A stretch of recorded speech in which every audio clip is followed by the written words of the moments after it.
चलें जी। अब ये सारी बेसिक डिस्कशन करने के बाद हमने देखा कि इस चैप्टर में 3 एलिमेंट्स हैं। एक है वर्टिकल एनालिसिस, एक है हॉरिजॉन्टल एनालिसिस और तीसरी है रेशियोज़ की कैलकुलेशन। हम क्या करेंगे, हम सबसे पहले अपने रेशियोज़ जो हैं उनको कैलकुलेट करना देखते हैं। हम उसके बाद इन रेशियोज़ की इंटरप्रिटेशन जो है वो भी सीखेंगे कि हमने इनको इंटरप्रेट कैसे करना है, रिलेशन कैसे हमने इनका डेवलप करना है, इस्टेब्लिश करना है, उसको एक्सप्लेन करना है, उसको भी हम क्या करेंगे यहाँ पे डिस्कस आउट करेंगे। और ये इंटरप्रिटेशन जो है ये बेसिकली हम किस तरह करेंगे, वही जो न्यूमरेटर और डिनोमिनेटर का हमने फैक्टर समझा था उसी के बेसिस पे करेंगे। तो हम रेशियोज़ पे आते हैं। रेशियोज़ को हमने 4 ग्रुप्स में डिवाइड किया है। प्रॉफिटेबिलिटी रेशियोज़ को डिस्कस करेंगे, वर्किंग कैपिटल रेशियोज़ को डिस्कस करेंगे, लिक्विडिटी रेशियोज़ को डिस्कस करेंगे, डेट या सॉल्वेंसी रेशियोज़ को जो है वो क्या करेंगे, हम डिस्कस कर रहे होंगे। तो वन बाय वन चलते हैं और वन बाय वन जो है क्या करते हैं, हम इसको डिस्कस कर रहे होते हैं। सबसे पहले हम बात करेंगे जो सबसे ज़्यादा कॉमन या जो सबसे ज़्यादा इम्पोर्टेंट, जो सबसे ज़्यादा अहम रेशो है हमारे लिए, वो है हमारी प्रॉफिटेबिलिटी रेशियोज़। हम सबसे पहले किसकी बात करेंगे, अपनी प्रॉफिटेबिलिटी रेशियोज़ के बारे में डिस्कस करेंगे कि हमारी प्रॉफिटेबिलिटी रेशियोज़ हमें क्या कहती हैं, क्या नहीं कहती, उसको हम क्या करेंगे, यहाँ पे समझेंगे। अब प्रॉफिटेबिलिटी रेशियोज़, साफ-सीधी बात है, नाम ही हमें बता रहा है, इसका ताल्लुक किसके साथ होगा, इसका कंसर्न किसके साथ होगा, प्रॉफ़िट्स के लिए। तो इन्वेस्टर्स हो गए, शेयर होल्डर्स हो गए, उसके अलावा गवर्नमेंट हो गई, इन सब का सबसे ज़्यादा इंटरेस्ट जिस चीज़ के ऊपर होगा, वो हमारी कौन-सी होगी, वो हमारी प्रॉफिटेबिलिटी रेशियोज़ जो हैं, वो कहला रही होंगी, इसको हम देखेंगे। सबसे ज़्यादा सबसे इम्पोर्टेंट जो हमारी रेशियोज़ हैं, वो प्रॉफ़िटेबिलिटी के बारे में ही हैं कि प्रॉफ़िटेबिलिटी रेशियोज़ जो हैं, वो कैलकुलेट करके बताओ। तो प्रॉफ़िटेबिलिटी रेशियोज़ क्या आते हैं, सबसे पहले हम बात करते हैं कि हमारे पास रेशियो कौन-सी आती है, उसको देखते हैं। सबसे पहले आएगी हमारे पास ग्रॉस प्रॉफ़िट रेशियो। इसका फ़ॉर्मूला होगा जी, gross profit divided by net sales multiply by 100। इसका आंसर जो है वो आपका परसेंटेज में आएगा। इंटरप्रिटेशन जो है वो हायर इज़ बेटर। खुद सोच के बताएँ, किसी भी कंपनी के लिए ज़्यादा प्रॉफ़िट ठीक होता है या कम प्रॉफ़िट ठीक होता है? तो योर आंसर विल बी, जो जितना ज़्यादा प्रॉफ़िट कमाएगी, उसके लिए उतना ही ज़्यादा बेहतर होता है। तो higher the profit is better. जब कंपैरिज़न करेंगे आप इसको इंडस्ट्री से भी कंपैरिज़न कर रहे होंगे, साथ वाली सजी-खबी कंपनी से भी करेंगे और अपने पास्ट ईयर से भी कंपैरिज़न करेंगे कि with considering the past year performance, क्या हमारी प्रॉफ़िटेबिलिटी इंक्रीज़ हुई है या हमारी प्रॉफ़िटेबिलिटी डिक्रीज़ हुई है, हमें डिस्कस आउट कर रहे होंगे। अब जीपी ओवर नेट सेल्स है। अब इस चीज़ को ज़रा मैं एलैबोरेट करता हूँ। फॉर एग्ज़ाम्पल, अब सुनिएगा, वो एक कंपनी ए का डाटा गिवन करता है, एक कंपनी बी का डाटा गिवन करता है।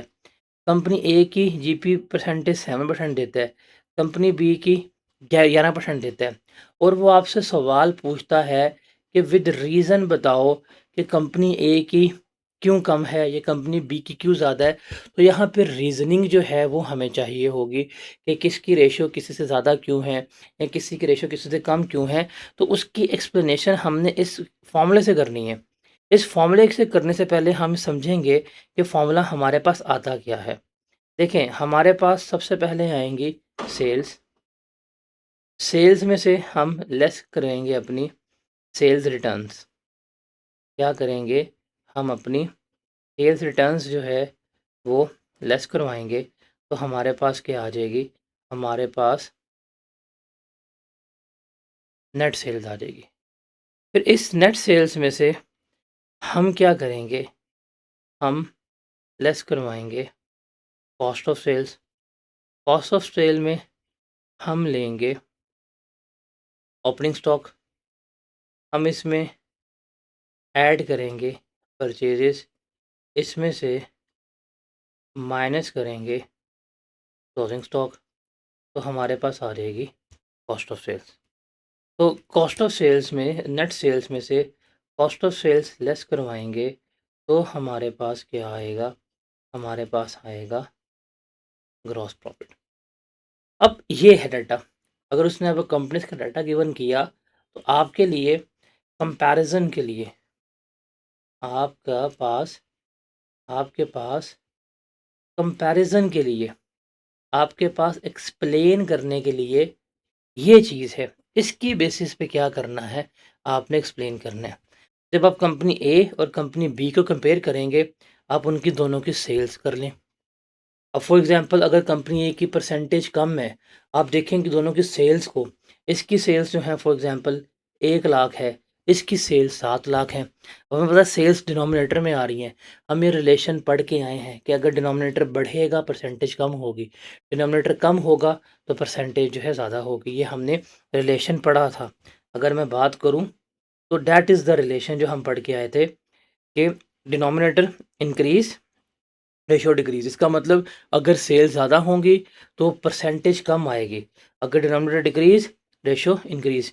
अगर सेल्स जिसकी कम होंगी इसकी परसेंटेज ज़्यादा होंगी। तो डिनोमिनेटर का इन्वर्स रिलेशन था, न्यूमरेटर का क्या है आपके साथ डायरेक्ट रिलेशन है।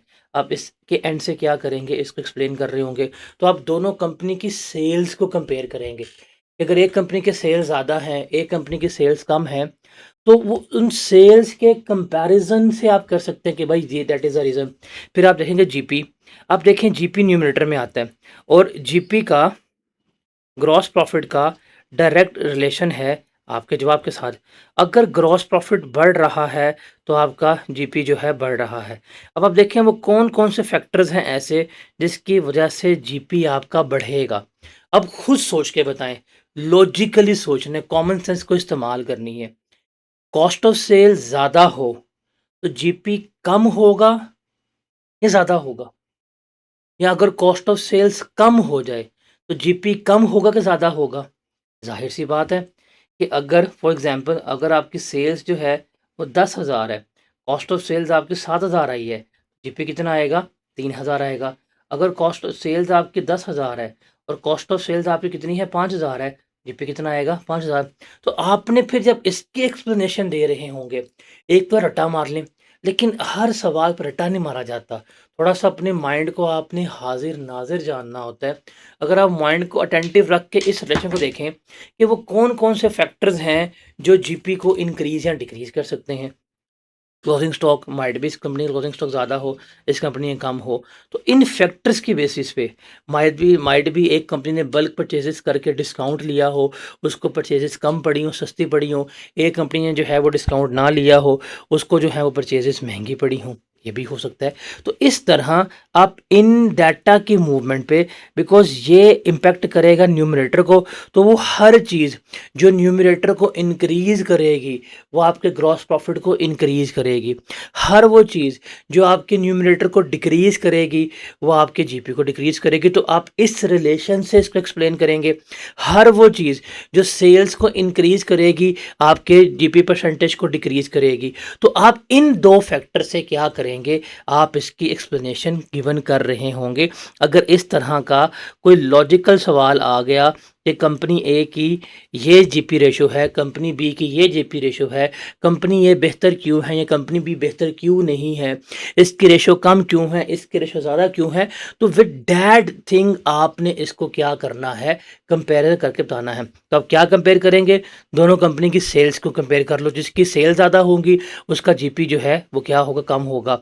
आप दोनों कंपनी की कॉस्ट ऑफ सेल्स को कंपेयर कर लो। जिसकी कॉस्ट ऑफ सेल्स कम होंगी उसका जीपी जो है ज़्यादा होगा, जिसका जीपी ज़्यादा होगा उसकी जीपी रेशो भी क्या आएगी, ज़्यादा आएगी। तो इस तरह आपने लॉजिकली क्या करना है, जवाब देना है। Is it clear to everyone?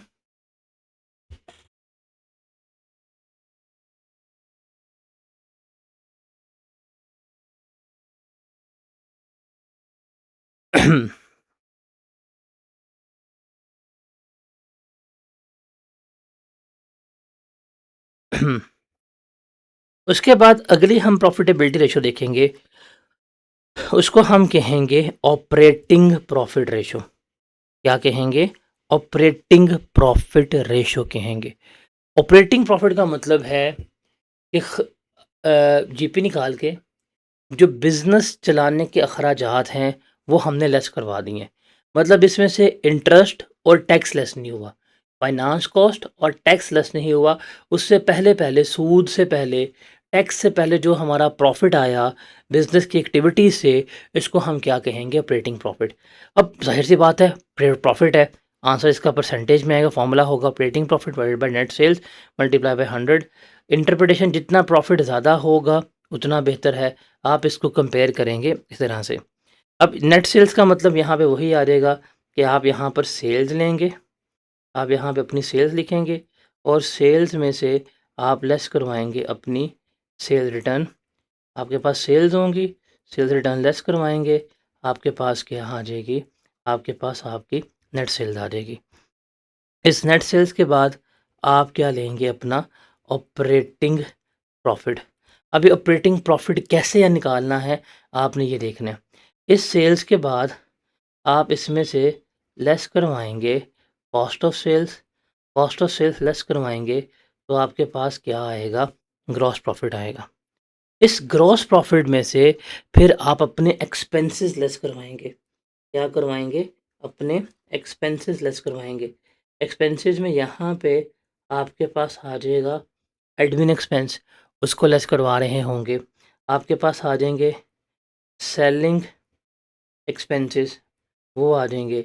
आपके पास डिस्ट्रीब्यूशन एक्सपेंस आ जाएंगे, आपके पास अदर एक्सपेंस आ जाएंगे। आप इनको लेस करवाएंगे। इनको लेस करवाने के बाद आपके पास जो आएगा वो ऑपरेटिंग प्रॉफिट होगा। रिमेंबर, ये ऑपरेटिंग प्रॉफिट जो है ये किससे पहले है? इंटरेस्ट और टैक्स से पहले है। अच्छा, ये जो निकाला है ये ऑपरेटिंग प्रॉफिट है, और जो ये है ना आपके, ये आपके ऑपरेटिंग एक्सपेंसेस हैं। ये क्या हैं? आपके ऑपरेटिंग एक्सपेंसेस हैं।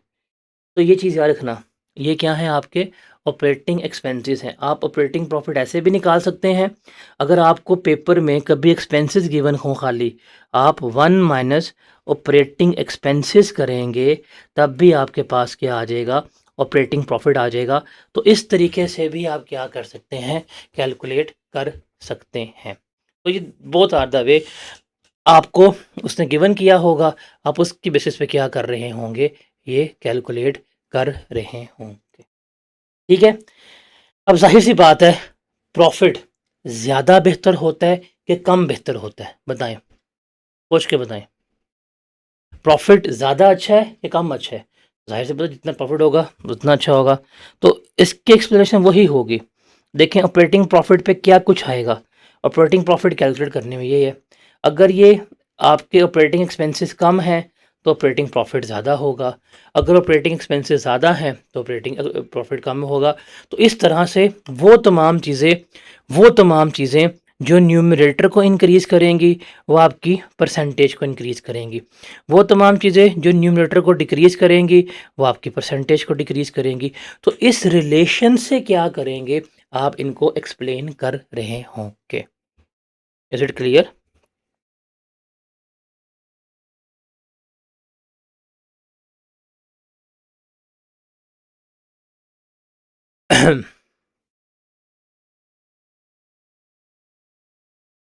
उसके बाद है हमारे पास एक्सपेंस रेशो। अच्छा, अभी हमने बात की थी, लॉजिकल बात है, प्रॉफिट ज़्यादा होगा तो हमारे लिए बेहतर होगा।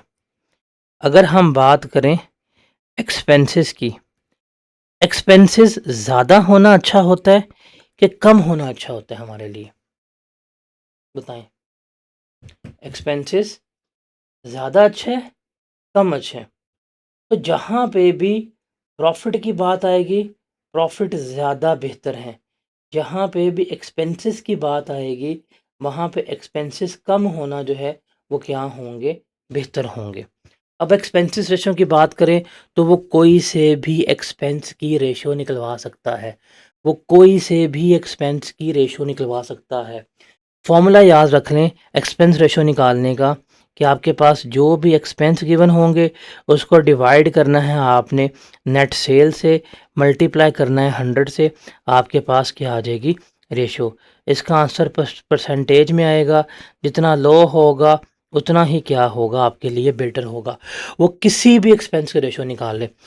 फॉर एग्जांपल वो कहता है कि मुझे बताएं ऑपरेटिंग एक्सपेंस रेशो। तो ऑपरेटिंग एक्सपेंस रेशो कैसे लिखेंगे? आप ऑपरेटिंग एक्सपेंसेस लिखेंगे, ऑपरेटिंग एक्सपेंसेस को डिवाइड करेंगे नेट सेल्स पे, मल्टीप्लाई करेंगे 100 पे, आंसर आ जाएगा परसेंटेज में। जितना लो होगा उतना ही हमारे लिए बेहतर होगा। वो कहता है जी एडमिन एक्सपेंस रेशो बताओ। तो आपके पास जितने भी एडमिन एक्सपेंस होंगे, एडमिन एक्सपेंस को नेट सेल्स के ऊपर डिवाइड करेंगे, मल्टीप्लाई करेंगे 100 से, आंसर आएगा परसेंटेज में। लो जो है वो बेहतर होगा। वो कहता है सेलिंग एक्सपेंस की रेशो निकालें। तो हम सेलिंग एक्सपेंस लेंगे, उसको हम डिवाइड करेंगे नेट सेल पे, मल्टीप्लाई करेंगे 100 पे, आंसर आ जाएगा परसेंटेज। वो कहता है डिस्ट्रीब्यूशन एक्सपेंस की निकालो। डिस्ट्रीब्यूशन एक्सपेंस को डिवाइड किया नेट सेल पे, मल्टीप्लाई किया 100 से, आंसर आ गया परसेंटेज पे। असूल ये है कि एक्सपेंसेस में याद रखना कि एक्सपेंसेस रेशो जितनी लो होंगी, जितने खर्चे कम होंगे, उतना ही हमारे लिए बेहतर होगा। तो प्रॉफिट क्या है? प्रॉफिट रेशो जितनी ज़्यादा होगी उतना बेहतर है, एक्सपेंसेस रेशो जितनी कम होगी हमारे लिए उतना क्या है, बेहतर होगा। हम इसे क्या करेंगे, हम इसको पास्ट ट्रेंड से या इन अपने प्रीवियस ईयर से या इंडस्ट्री से जो है वो क्या कर रहे होंगे, कंपेयर कर रहे होंगे, और उसको कंपैरिजन की बेसिस पे हम क्या करेंगे, इसका एनालिसिस गिवन कर रहे होंगे। Is it clear to everyone?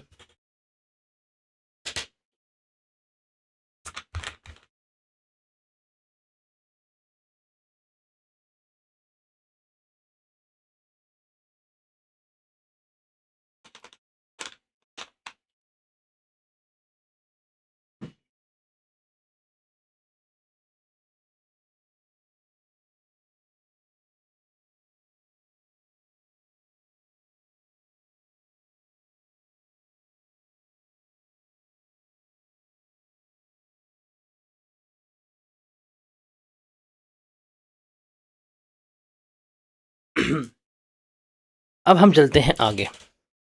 अब हम चलते हैं आगे, और नेट प्रॉफिट है। वर्ड सुना प्रॉफिट, तो इंटरप्रिटेशन यही है कि नेट प्रॉफिट रेशो जो है वही हमारे लिए हायर इज़ द बेटर। तो नेट प्रॉफिट निकालने का फॉर्मूला क्या होगा? आप यहाँ पे लेंगे सेल्स, सेल्स में से आप लेस करवाएंगे सेल्स रिटर्न तो आपके पास क्या आ जाएंगी, नेट सेल्स। इस नेट सेल्स में से लेस करवाएंगे कॉस्ट ऑफ सेल्स, आपके पास आ जाएगा ग्रॉस प्रॉफिट। ग्रॉस प्रॉफिट में से आप लेस करवाएंगे ऑपरेटिंग एक्सपेंस, आपके पास आ जाएगा ऑपरेटिंग प्रॉफिट। ऑपरेटिंग प्रॉफिट, ओहो इसको सीधा करना है, ब्रैकेट नहीं आएगी। इस ऑपरेटिंग प्रॉफिट में से आप लेस करवाएंगे फाइनेंस कॉस्ट, पे आ जाएगा प्रॉफिट बिफोर टैक्स। इसमें से आप लेस करवाएंगे टैक्स, आपके पास आ जाएगा profit after tax. Previous lecture में मैंने आप लोगों को निषाद का भी पैट दिखाया था, और मैंने आपको पेल का भी दिखाया था। इसका कोई 3% था, इसका कोई 6% के करीब था। अगर आपको याद हो प्रीवियस वीडियोस में आप देख के आए थे वो प्रॉफिट आफ्टर टैक्स की रेशो। तो फॉर्मूला इसका वही होगा प्रॉफिट आफ्टर टैक्स का, कि net profit profit after tax divided by net sales multiply by 100, answer percentage में आएगा। जितनी हायर होगी उतनी हमारे लिए बेहतर होगी। तो आपने एक्सप्लेनेशन में अगर वो पूछता है रीजनिंग, वो आपसे अगर रीजनिंग पूछता है कि जी मुझे बताएं कि प्रॉफिट आफ्टर टैक्स रेशो जो है वो कम क्यों है, ज़्यादा क्यों है, वो आपसे रीज़न पूछ सकता है। फॉर एग्जांपल, अब ये सवाल को ध्यान से सुनिएगा, इस तरह के सवाल पेपर में हैं। जैसे एक सवाल है आपका एपीवेक लिमिटेड के नाम से, वो हम करेंगे। फॉर एग्जांपल वो कहता है कि कंपनी ए का और ये कंपनी बी है। कंपनी ए की जीपी रेशो जो है वो 23% है, कंपनी बी की जीपी रेशो जो है वो 19% है। अगर वो सिर्फ़ आपको जीपी रेशियो लिख के दे, तो आप कह देंगे कि कंपनी बी बेहतर है।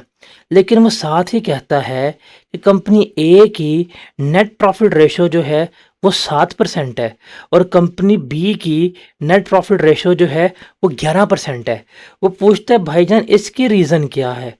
What is the reason of that diversity कि जीपी इसका बेहतर आया, नेट प्रॉफिट इसका बेहतर आया। अब इस तरह का सवाल पेपर में आएगा, तो आपको ये रेशो याद होनी चाहिए, फॉर्मूला आपको ये पता होना चाहिए।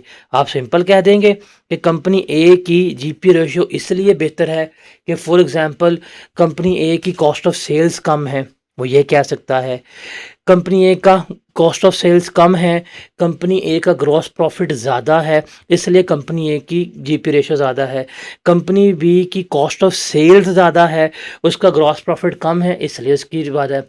अब कहेंगे जी कंपनी ए की कॉस्ट ऑफ सेल्स क्यों कम है?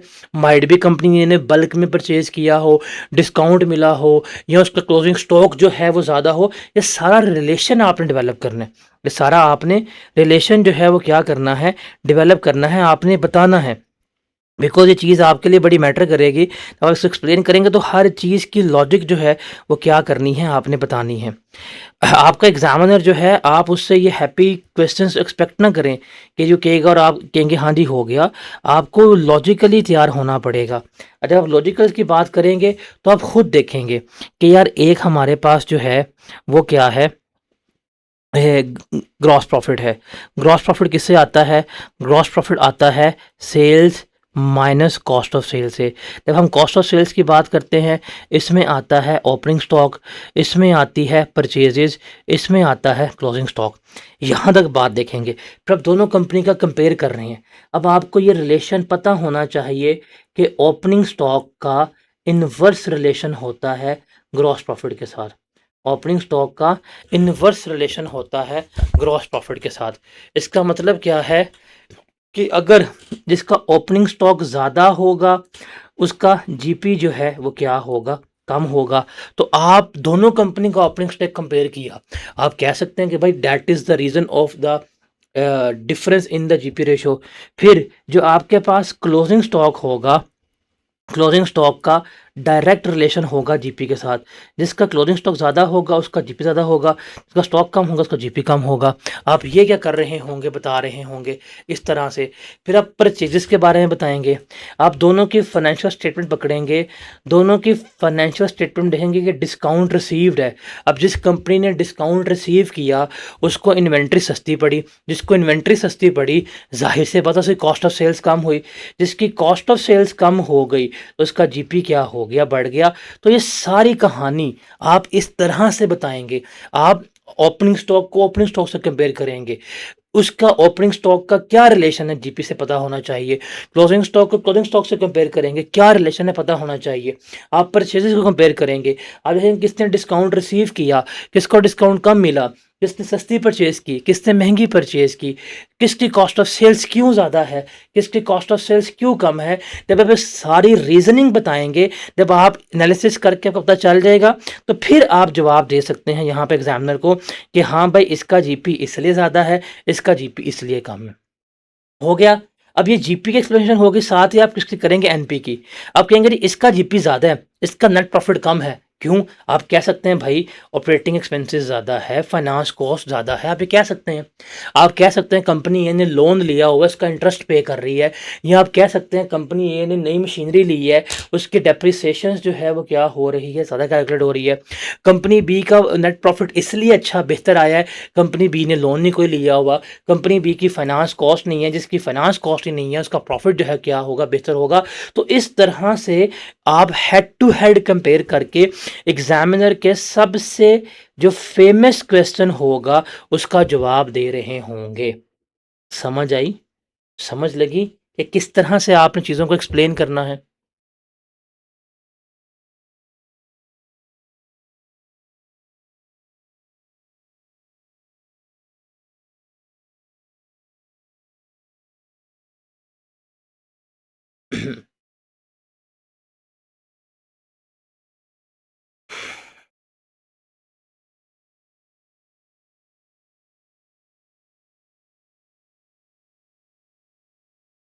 उसके बाद हम नेक्स्ट रेशियो पे आते हैं, रिटर्न ऑन एसेट्स या रिटर्न ऑन इन्वेस्टमेंट। आप लोगों ने अक्सर देखा होगा शार्क टैंक। वो शार्क टैंक में जब वो आता है शार्क्स के पास कि जी पैसे दे दें, कारोबार करने हैं, पूछते हैं कि भाई आपका आरओआई क्या है, या पूछते हैं आपका आरओए क्या है। आरओआई का मतलब क्या है, आरओए का मतलब क्या है कि भाई सिंपल सी बात है, अगर मैं तुम्हारे कंपनी में 100 रुपया लगाऊं, 100 रुपये की इन्वेस्टमेंट करूं, या 100 रुपये की इन्वेस्टमेंट तुम्हारे एसेट्स में करूं, तो तुम उन 100 रुपये पे कितने पैसे कमा के दोगे। एक कंपनी कहती है मैं 100 रुपये पे 2% कमा के दूंगी, एक कंपनी कहती है मैं 100 पे 3, एक कंपनी कहती है मैं 100 पे 4। तो प्रॉफिट से ज़्यादा ना, जब आपने कहीं इन्वेस्टमेंट करनी होती है तो हम उसका आरओआई देखते हैं। हम उसका आरओआई देखते हैं कि यार इस कंपनी में क्या कंपनी कैपेबल है कि मुझे रिटर्न देगी। बैंक वाले कहते हैं आप आएँ हमारे पास 10 लाख रुपया रखवाएँ, हम आपको 12% रिटर्न देंगे। हम आपकी इन्वेस्टमेंट जो 10 लाख रखवाई है उस पे हम 12% दे रहे हैं। कंपनी वाले कहते नहीं आप आके हम पे दें, हमारे एसेट्स में लगाएँ, हम आपको 13% देंगे। तो ये है आरओए या आरओआई। इसका फ़ॉर्मूला क्या होता है, हम डिनोमिनेटर में लेंगे profit before interest and tax. क्या लेंगे? Profit before interest and tax, divide करेंगे एवरेज टोटल एसेट्स के ऊपर। एवरेज टोटल एसेट्स, जब हम टोटल एसेट्स की बात करते हैं तो बड़ी सिंपल सी बात है, जब हम टोटल एसेट्स की बात करेंगे तो आपके पास यहाँ पे करंट एसेट्स भी आ जाएंगे, आपके पास यहाँ पे नॉन करंट एसेट्स भी आ जाएंगे इसकी। और यहाँ पे हमने एवरेज की बात की है, तो एवरेज का मतलब क्या होगा, opening total assets plus closing total assets, इसको डिवाइड किया 2 पे, तो आपके पास आ गए एवरेज एसेट्स। तो हम इसको एवरेज जो पूरे साल की एवरेज है उस पर डिवाइड करेंगे, मल्टीप्लाई करेंगे 100 से, हमारा आंसर जो है परसेंटेज पे आ जाएगा। एक चीज़ याद रखना, जितनी आपकी आरओआई बेहतर होगा उतना ही हमारे लिए अच्छा है। जो कंपनी जितना ज़्यादा अच्छा रिटर्न देगी वो कंपनी उतनी ही ज़्यादा बेहतर होगी। ये चीज़ आपने याद रखनी है। अच्छा, एक चीज़ याद रखिएगा, आप सवाल सॉल्व कर रहे हैं, आपको सवाल सॉल्व करते हुए आप आरओए निकाल रहे हैं या आरओआई निकाल रहे हैं, आपके पास प्रॉफिट बिफोर इंटरेस्ट या टैक्स तो है। अब आपने डिवाइड करना है, आपके पास एवरेज एसेट नहीं है। अगर एवरेज एसेट नहीं है तो आप फिर क्लोजिंग एसेट को ही इस्तेमाल कर लीजिएगा। अगर ये एवरेज एसेट नहीं है, अगर ओपनिंग भी गिवन है क्लोजिंग भी गिवन है, तो 2 पर डिवाइड करें, एवरेज एसेट्स कैलकुलेट करें। अगर ओपनिंग गिवन नहीं है and you are unable to calculate the average asset, तो आप फिर किस पे डिवाइड करेंगे, आप क्लोजिंग एसेट्स पर डिवाइड करेंगे और आप जवाब निकाल रहे होंगे। जैसे फॉर एग्जांपल, एक कंपनी का जो है वो profit before interest and tax जो है वो 6 मिलियन का आया और उसके टोटल एसेट्स जो हैं वो 15 मिलियन के हैं। तो हम क्या करेंगे, 6 million divided by 15 million multiply by 100, हमारे पास आ जाएगा कि इसका आरओए क्या है, कितना बनता है ज़रा बताइएगा।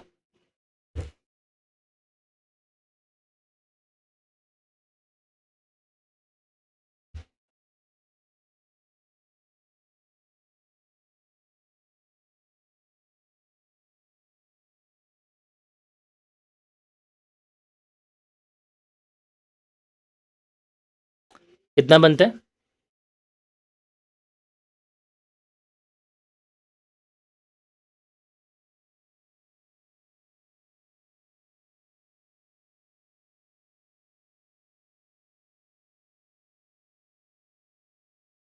40%। हम क्या देंगे जी, 40% है। तो जितना रिटर्न हायर होगा उतना ही हमारे लिए क्या होगा, बेहतर होगा। उसके बाद है हमारे पास रिटर्न ऑन कैपिटल एम्प्लॉयड। क्या? Return on capital employed. Capital employed सबसे पहले देखते हैं हम क्या लेंगे। कैपिटल का मतलब क्या होता है? कैपिटल का मतलब होता है सरमाया, और कैपिटल एम्प्लॉयड का मतलब है कि हमने अपने बिजनेस में कितना सरमाया डाला है। जब हम कैपिटल एम्प्लॉयड की बात करेंगे तो कुछ सरमाया ऐसा होगा जो इक्विटी की फॉर्म में होगा, मतलब कौन लेके आया है, ओनर लेके आया है। और कुछ सरमाया ऐसा होगा जो डेट की फॉर्म में होगा हमारे पास। अब तो टोटल कैपिटल एम्प्लॉयड अगर हम बात करें, हमारे पास टोटल कैपिटल एम्प्लॉयड क्या होगा, हमारा टोटल सरमाया कितना होगा, उसको हमने यहाँ पर देखना है। तो हम यहाँ पे लेंगे शेयर कैपिटल। शेयर कैपिटल में ऑर्डिनरी भी आ जाएगा, शेयर कैपिटल में प्रेफरेंस शेयर्स भी आ जाएगा। फिर इसमें हमारे पास रिजर्व्स आ जाएंगे, आपकी रिटेन्ड अर्निंग्स जो हैं वो इसमें आ जाएंगी। प्लस ये तो सारा कुछ इक्विटी में है, ये जो रिजर्व्स हैं ये सारा कुछ इक्विटी का पार्ट बनता है। प्लस इसमें से हम लेंगे लॉन्ग टर्म लोन्स। क्या लेंगे? Long term loan. तो इक्विटी प्लस डेट, अपना पैसा कितना लगाया और कर्जा लेके बिजनेस में कितना लगाया, इसलिए लॉन्ग टर्म लोन लिखा हुआ है। तो इसको हम क्या कहेंगे? कैपिटल एम्प्लॉयड कहेंगे। अब ये है रिटर्न ऑन कैपिटल एम्प्लॉयड। तो जब कैपिटल एम्प्लॉयड की बात करेंगे तो हम यहाँ पे लेंगे एवरेज कैपिटल एम्प्लॉयड। क्या लेंगे? Average capital employed. क्या होगा? ओपनिंग कैपिटल यही वाला total plus closing divided by 2 हमारे पास आ जाएगा एवरेज। अगर ओपनिंग गिवन नहीं है तो फिर हम क्या ले लेंगे? क्लोजिंग ले रहे होंगे। तो इसका फॉर्मूला वही होगा, profit before tax and interest divide किया एवरेज कैपिटल एम्प्लॉयड पे, मल्टीप्लाई किया 100 से, आंसर इसका परसेंटेज पे आएगा। जितना हायर होगा उतना ही हमारे लिए बेहतर होगा। और हम इसको हमेशा इंडस्ट्री से कंपेयर करेंगे, हम इसको पास्ट ईयर से कंपेयर करेंगे। अब ये हमें बता रहा है कि हम अगर अपने कारोबार में लाख रुपए का सरमाया लगाते हैं तो वो सरमाया हमें कितना कमा के देगा। ये सरमाया in the form of equity हो सकता है, ये सरमाया इन द फॉर्म डेट हो सकता है, लेकिन वो हमें कितना कमा के देगा वो चीज़ हम क्या कर रहे हैं? यहाँ पर कैलकुलेट कर रहे हैं। अगर वो रीजनिंग पूछता है तो आप उसकी रीजनिंग बता सकते हैं, कम या ज़्यादा होने की रीजनिंग क्या है, तो वही न्यूमरेटर और डिनोमिनेटर के फैक्टर से एक्सप्लेन कीजिएगा। ये वो तमाम चीज़ें जो डिनोमिनेटर को इम्पेक्ट करेंगी उसका रिलेशन क्या होगा वो बता दीजिएगा। वो तमाम चीज़ें जो न्यूमरेटर को इम्पेक्ट करेंगी उसका जीपीसार क्या रिलेशन होगा वो आपने क्या करना है? एक्सप्लेन कर देना है। Is it clear to everyone?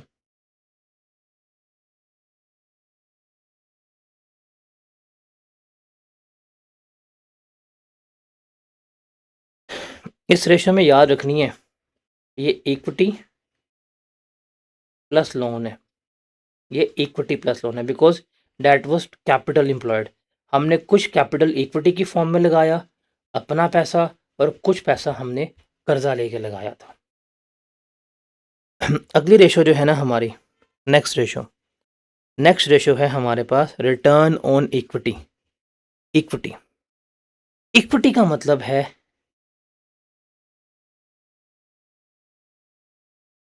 सरमाया from मालिक। साफ सी बात, इसमें कोई लॉन्ग टर्म लोन जो है वो नहीं आएंगे। जब हम इक्विटी की बात करेंगे, इक्विटी में हम लेंगे शेयर कैपिटल प्लस हम इसमें ऐड करेंगे जो हमारे रिजर्व्स होंगे, वो रिटेन्ड अर्निंग सरप्लस वगैरह ये आ जाएंगे। शेयर कैपिटल की बात करेंगे तो शेयर कैपिटल में हमारे पास आएगा ऑर्डिनरी शेयर कैपिटल प्लस, फिर यहाँ पे लेंगे प्रेफरेंस शेयर कैपिटल। और ये preference shares capital remember irredeemable होने चाहिए। कौन से होने चाहिए? इररिडीमेबल। जो रिडीमेबल प्रेफरेंस शेयर्स होते हैं, जो आपके रिडीमेबल प्रेफरेंस शेयर्स होते हैं, इन नाम के शेयर्स हैं लेकिन ये कभी भी आपका इक्विटी का पार्ट नहीं बनते। मैंने 5 साल के लिए शेयर्स दिए हैं, फिक्स इंटरेस्ट पे कर रहा हूँ, 5 साल के बाद वापस ले लूँगा। तो इसको हम क्या ट्रीट करते हैं? रिडीमेबल प्रेफरेंस शेयर्स को हम अपनी लाइबिलिटी ट्रीट करते हैं, तो ये शेयर्स का पार्ट नहीं बनते। जब हम रिटर्न ऑन इक्विटी की बात करेंगे, ordinary share capital plus irredeemable preference shares capital plus हम क्या लेंगे? रिजर्व। और जब हम इक्विटी की बात करेंगे तो हम क्या लेंगे? हम लेंगे average equity.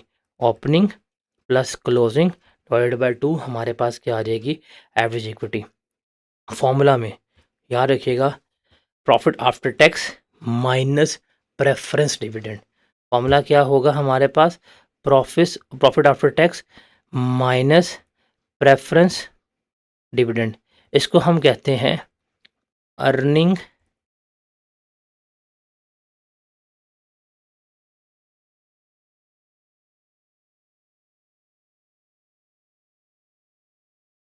Attributable to ordinary shareholders. ये वो अर्निंग है जो ऑर्डिनरी शेयर होल्डर से मंथली होती है। तो जिसका आप आंसर ही परसेंटेज में आएगा, जितनी हायर होगी उतनी ही क्या होगी हमारे लिए बेहतर हो। क्लियर है ये?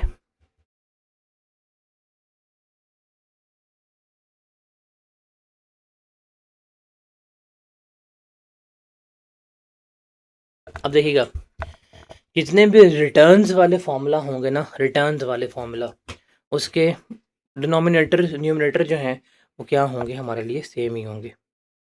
उसके बाद है हमारे पास return on ordinary share capital ratio. अब ये और स्पेसिफिक हो गया। अब ये क्या हो गया हमारे पास? और स्पेसिफिक हो गया। पहले हम स्टार्ट किया था कैपिटल एम्प्लॉयड पे। कैपिटल एम्प्लॉयड में हमने देखा था हमारे पास इक्विटी थी और हमारे पास लोन था। फिर हमने बात किया रिटर्न ऑन इक्विटी की, तो वहाँ पे सिर्फ और सिर्फ हमने क्या ली थी? इक्विटी। अब उस इक्विटी भी मुख्तलिफ तरह के शेयर थे। अब इस इक्विटी में हम और स्पेसिफिक हो गए हैं और हम किसकी बात कर रहे हैं? हम बात कर रहे हैं ऑर्डिनरी शेयर होल्डर्स की, कि ऑर्डिनरी शेयर होल्डर्स के ऊपर हम क्या कर रहे हैं? कितना लेकर चल रहे होते हैं, उसको हमने यहाँ पर देखना है। अच्छा जी, तो इसमें आ जाएगा आपके पास एवरेज ऑर्डिनरी शेयर्स लेंगे, opening share capital plus closing share capital divided by 2, आपके पास एवरेज आ जाएगा। तो फॉर्मूला क्या होगा? वही profit after tax minus preference dividend, minus preference dividend. Divide करेंगे एवरेज ऑर्डिनरी शेयर कैपिटल से, मल्टीप्लाई करेंगे 100 से, आंसर आ जाएगा। तो हमारे पास क्या होगा? हम इसको लेकर चल रहे होंगे। ठीक है जी, क्लियर है ये? तो जितनी ये बेहतर होगी, हायर होगी, उतनी ही हमारे लिए क्या होगी? बेहतर होगी। Is it clear to everyone? उसके बाद है हमारे पास टोटल एसेट टर्नओवर या sales to capital employed ratio. Asset turnover, जहाँ पे भी टर्नओवर का वर्ड आएगा ना, टर्नओवर का मतलब है कन्वर्जन, कि हम कितने times, turnover, T for turnover, T for times, कि हम कितने टाइम एक चीज़ को दूसरी चीज़ में कन्वर्ट कर रहे हैं, इसको हम कहते हैं टर्नओवर। तो टोटल एसेट टर्नओवर का मतलब क्या है? कि हम अपने एसेट्स को कितना इस्तेमाल कर रहे हैं सेल्स के लिए, कितना इस्तेमाल कर रहे हैं सेल्स के लिए। और ये इसका मतलब है कि हम इसमें क्या जानना चाह रहे हैं?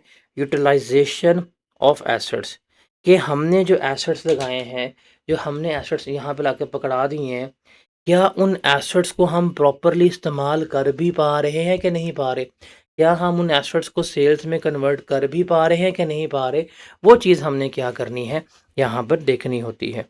फॉर्मूला क्या होगा? Net sales divided by average capital employed. क्या? Average capital employed multiply by 100। इसका आंसर टाइम्स में आएगा। जितना हायर होगा, जितने ज़्यादा आप सेल्स में कन्वर्ट करें अपने एसेट्स को, उतना ही क्या होगा? आपके लिए बेहतर होगा।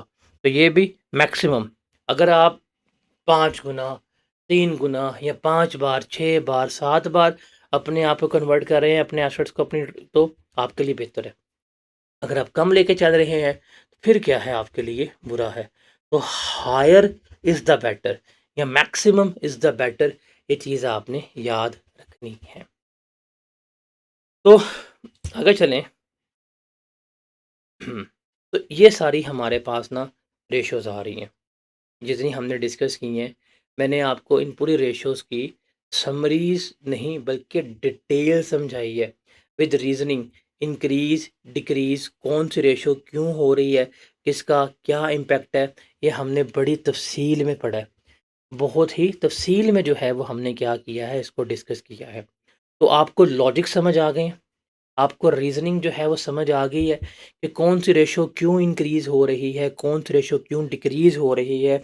अगर वो आपसे रीज़न पूछता है कि भाई ये कम क्यों है, रीज़न पूछता है कि ये ज़्यादा क्यों है, तो उनके कम या ज़्यादा होने की रीज़न्स भी आपने एक्सप्लेन करनी है।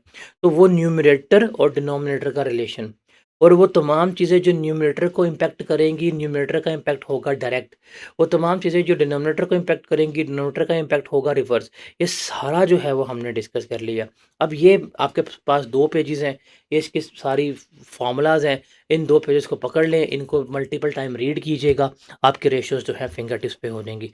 ये जीपी का formula, operating profit ratio, expense ratio, net profit ratio जो है आपके पास आ गई।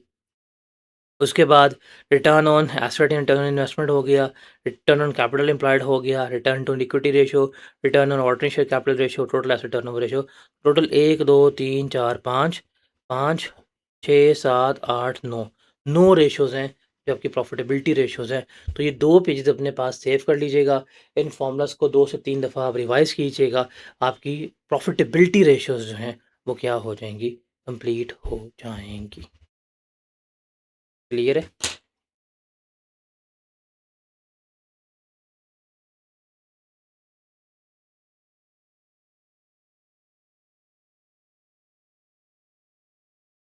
हाँ भाई, तो क्लियर है?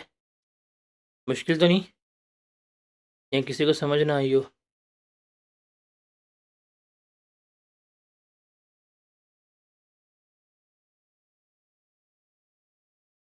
हाँ भाई बताओ। Any feedback by anyone?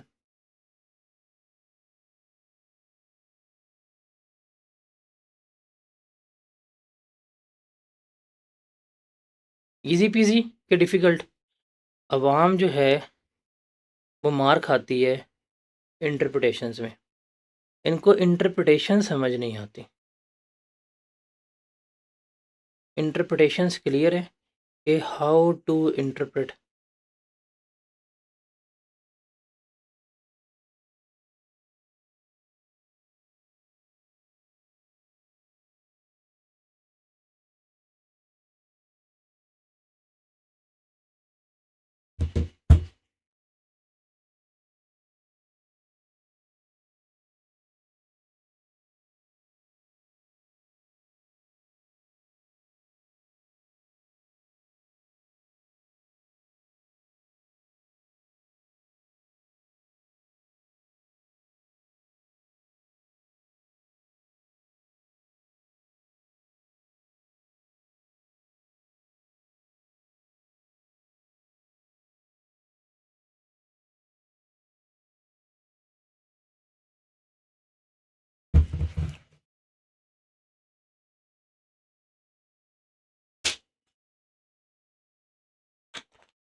आगे चलें?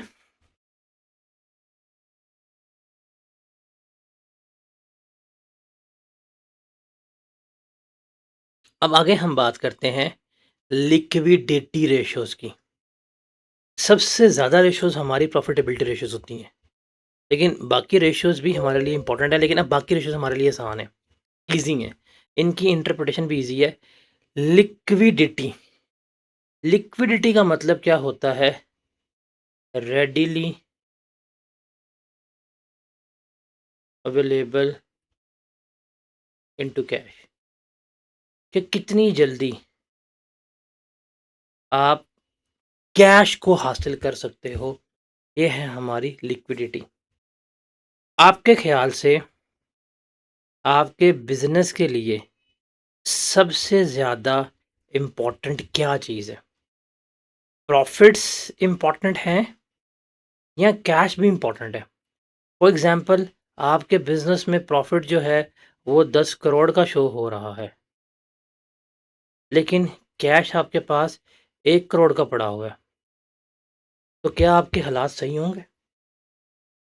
आप इस प्रॉफ़िट के साथ बैठे हैं, लेकिन बिज़नेस में कैश नहीं है, तो आपके लिए हालात बड़े मुश्किल हैं।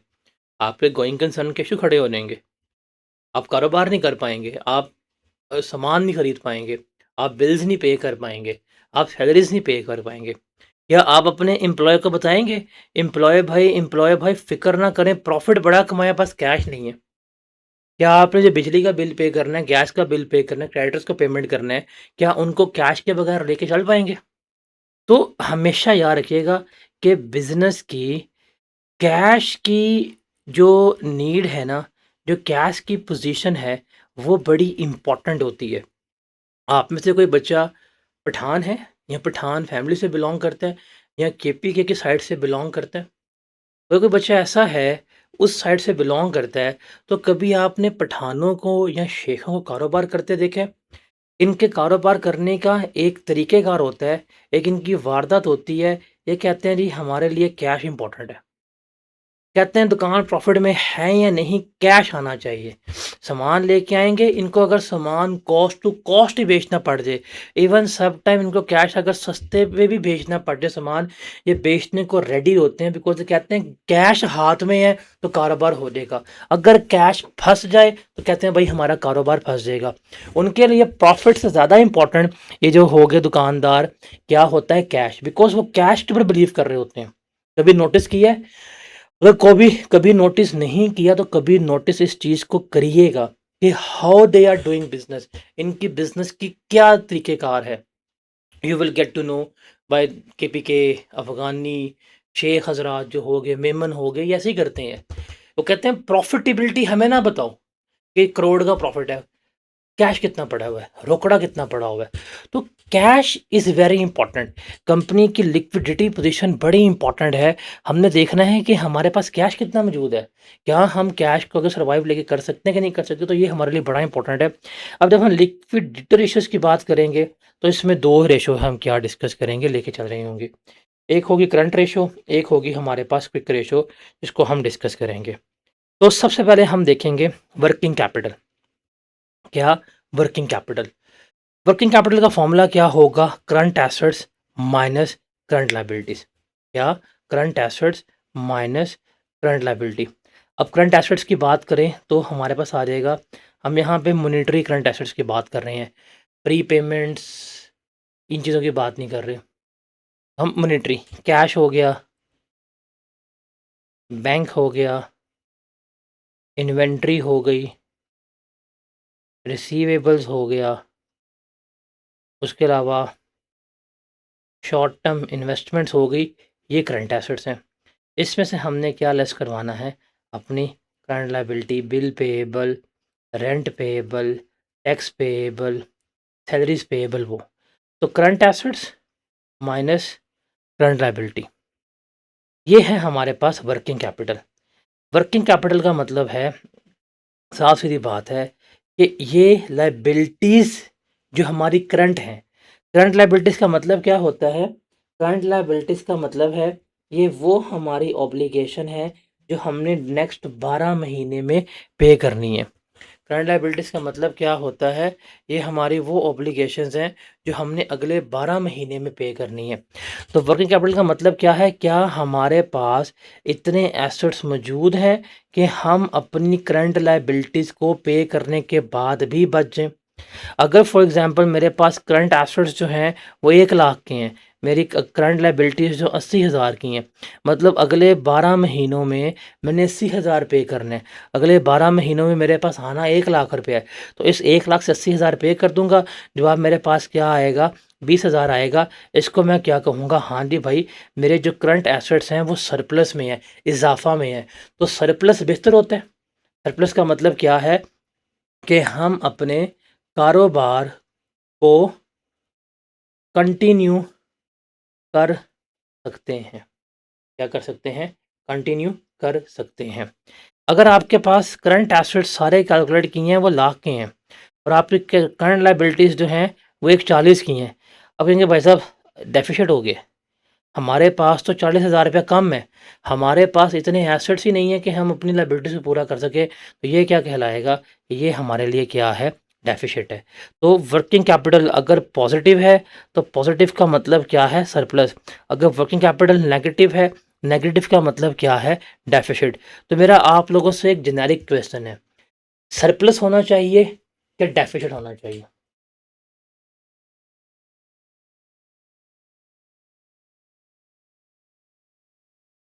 आपका जवाब होगा सरप्लस। तो जितना अच्छा होगा उतना ही बेहतर है। आप इसको इंडस्ट्री से भी कंपेयर करेंगे, पास्ट ईयर से भी। पास्ट ईयर से कंपेयर करेंगे, पहले हमारे पास इतना सरप्लस था, अब हमारे पास इतना सरप्लस है, सरप्लस कम हुआ ज़्यादा हुआ है, उसकी बेसिस पे आप क्या कर रहे होंगे? इसको कंपेयर कर रहे होंगे। तो ये है हमारे पास क्या? पहला वर्किंग कैपिटल। ये रेशियो नहीं थी, ये वर्किंग कैपिटल की कैलकुलेशन थी। Second ratio that is current ratio, इसको हम वर्किंग कैपिटल रेशियो भी कहते हैं। निकालने का फॉर्मूला क्या होगा? Current assets divided by current liabilities. क्या?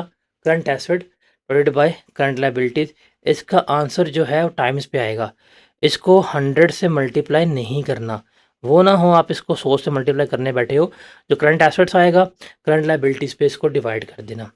इसकी जो आइडियल रेशियो है ना, वो है 2:1। 2:1 का मतलब क्या है?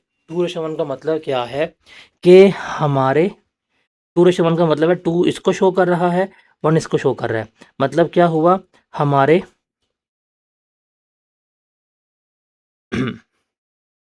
2 लाख के एसेट्स हैं और हमारी 1 लाख की लायबिलिटी है।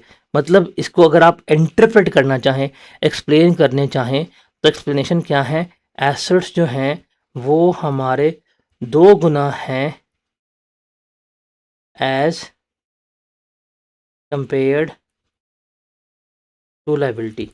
अगर 100 देना है तो उसका डबल हमारे पास पड़ा हुआ है। ये है हमारी आइडियल रेशियो। ये है हमारी आइडियल रेशियो। इंटरप्रिटेशन जितना हमारा ज़्यादा होगा, उतना ही हमारे लिए बेहतर होगा। उतना ही हमारा क्या होगा? बेहतर होगा कि भाई हमें कोई मसले मसाइल नहीं है। हमारे पास इतने एसेट्स पड़े हुए हैं कि हम अपनी लायबिलिटी को पे कर देंगे। दुगने पड़े हैं। 100 पे करने हैं, 200 पड़ा हुआ है। 500 पे करने हैं, 1000 पड़ा हुआ है। ये है हमारे पास करंट एसेट्स। तो एक चीज़ आपने याद रखनी है, एक चीज़ आपने याद रखनी है, जस्ट करंट एसेट या जस्ट करंट रेशियो की बेस्ड के ऊपर आप अपनी लिक्विडिटी का फैसला नहीं कर सकते। फॉर एग्जांपल, एक कंपनी ए कहती है उसकी करंट रेशियो जो है वो 2:1 है, और कंपनी बी कहती है उसकी करंट रेशियो जो है 1.4:1 है। सिंपल।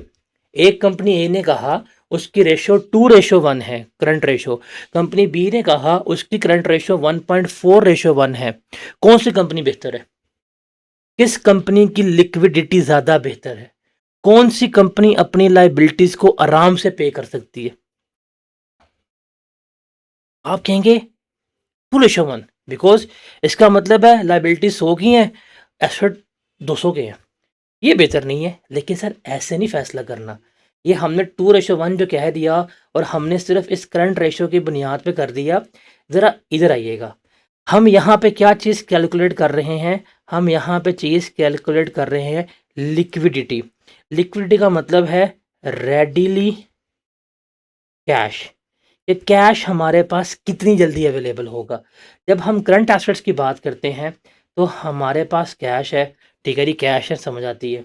हमारे पास बैंक है, समझ आती है। हमारे पास डेटर हैं, भाई जिनसे पैसा वसूल करना है, एज अर्ली एज पॉसिबल पैसा वसूल कर सकते हो। लेकिन हमारे पास स्टॉक भी पड़ा हुआ है, हमारे पास इन्वेंट्री पड़ी हुई है।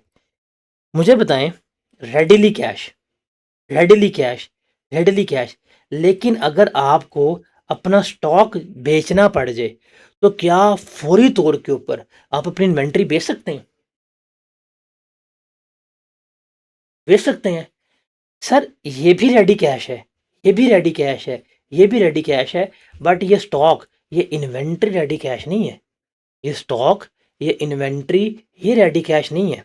अगर आपके करंट एसेट, अगर हमने कंपनी ए की जब करंट रेशो देखी 2:1 आई, आपने कहा नहीं नहीं ये बड़ी बेहतर है, हमें लगा पता कि भाई इसके पास तो स्टॉक ही ज़रा पड़ा हुआ है, और हमने कंपनी बी की रेशो पकड़ी, वो थी 1.4:1, हमने कहा इसके पास तो स्टॉक कम है, मतलब इसको फिर भी पैसे चुका सकता है, लेकिन इसको पैसे चुकाने के लिए पहले इन्वेंट्री बेचनी पड़ेगी।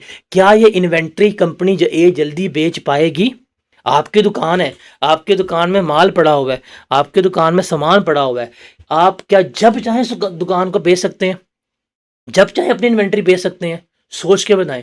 आपकी कपड़े की दुकान है, कपड़े की दुकान में लाखों रुपए का माल पड़ा हुआ है और सीजन खत्म होने वाला है, आप चाहेंगे माल के सारा आज बिक्रे? अगर आप आज के दिन सारा माल बेचना चाहें, सारी इन्वेंट्री बेचनी चाहें, बेच सकते हैं? नहीं बेच सकते भाई, मार्केट में कस्टमर ही नहीं है। बैंक में 1 करोड़ पड़ा हुआ है, अभी जाएं बैंक से निकाल के ले आए, रेडी कैश है। जेब में कैश पड़ा हुआ है, निकाल दें, रेडी कैश है। एक बंदे से 10 लाख रुपए लेना है, जगह 3 चिपड़े हमारा ले आए, मिल जाएगा। लेकिन इन्वेंट्री इज वाही चीज कि इसको आप अपनी मर्जी से कैश में कभी भी कन्वर्ट नहीं कर सकते। सो सर, अगर आप करंट रेशियो की बेसिस पे लिक्विडिटी के बारे में कमेंट कर देंगे तो ये गलत होगा। हमने जब भी लिक्विडिटी के बारे में कमेंट करना है तो हमें करंट रेशियो के साथ एक और रेशियो को डिस्कस करना पड़ेगा, वो होगी हमारी एसिड टेस्ट रेशियो। इसको लिक्विड रेशियो भी कहते हैं, इसको हम क्विक रेशियो भी कहते हैं।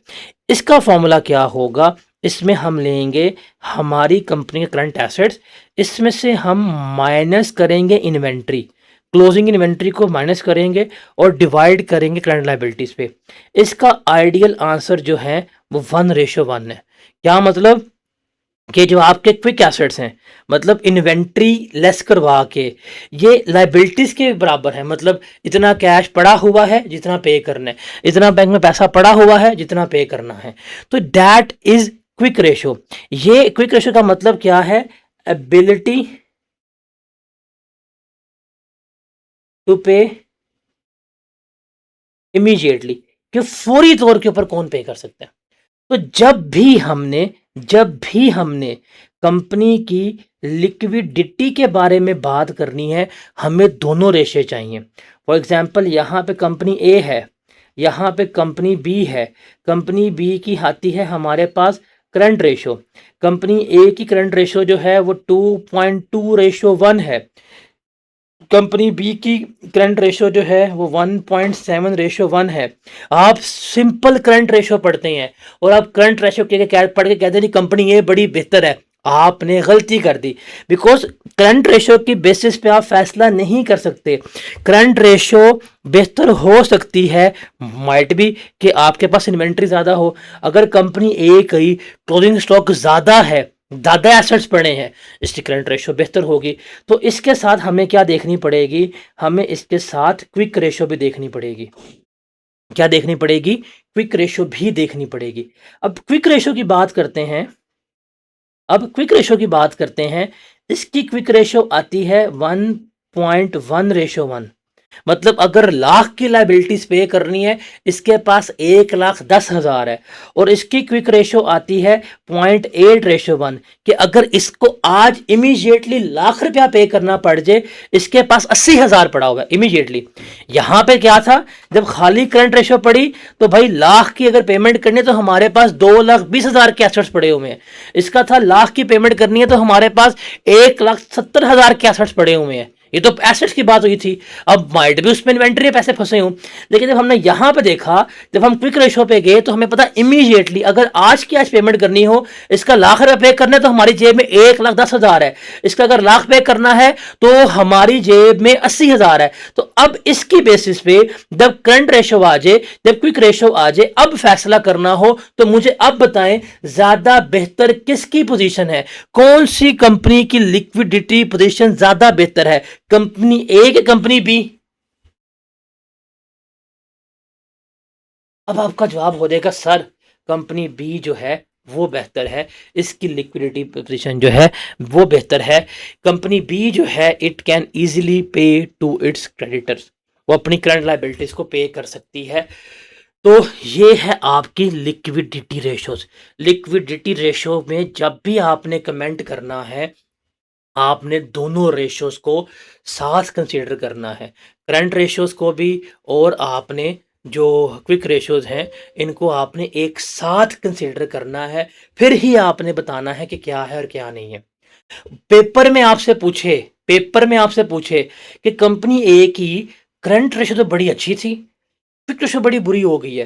कंपनी बी की करंट रेशो बड़ी बुरी थी, क्विक रेशो अच्छी हो गई, रीज़न क्या है? तो आप कहेंगे कि अगर इसकी करंट रेशो अच्छी है, क्विक रेशो बुरी है, तो आप कह सकते हैं कि भाई उसके पास इन्वेंट्री ज़्यादा थी। बिकॉज़ आप उससे बताएँगे कि जब हम करंट एसेट्स की बात करते हैं, करंट एसेट्स में कैश आता है, बैंक आता है, डेटर्स आते हैं।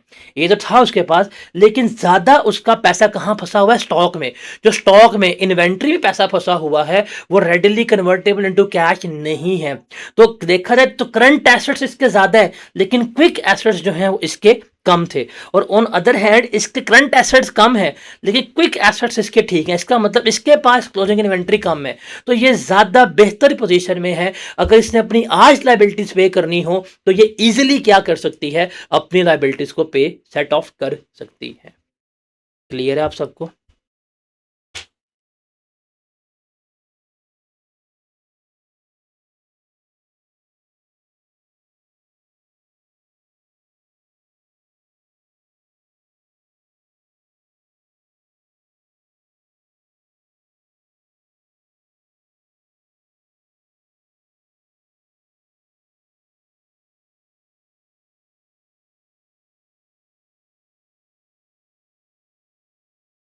और भाई समझ आई? मैंने बड़ी अपना बेस्ट दी है कि आपको लॉजिकली हर चीज़ खोल खोल के एक्सप्लेन कर दूं कि हायर इज़ बेटर नहीं करना, आंखें बंद करके नहीं करना। लॉजिक समझ लगी?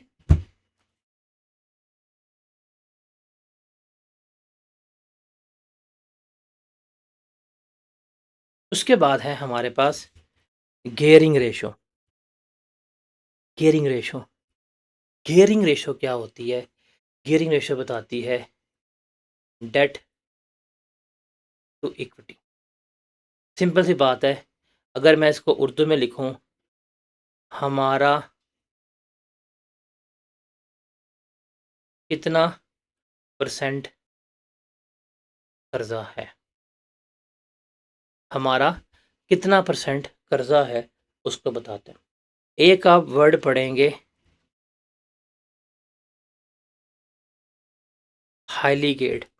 हाईली गेड का मतलब है कर्जे में डूबा हुआ। क्या? कर्जे में डूबा हुआ। हाईली गेड का मतलब क्या है? कर्जे में डूबा हुआ। जैसे पाकिस्तान, हम कहते हैं नहीं कर्जे में डूबा हुआ है, तो पाकिस्तान को देखते हैं कितना गेड है, कितना गेड है। अब हम देखते हैं फॉर एग्जांपल हमारा टोटल,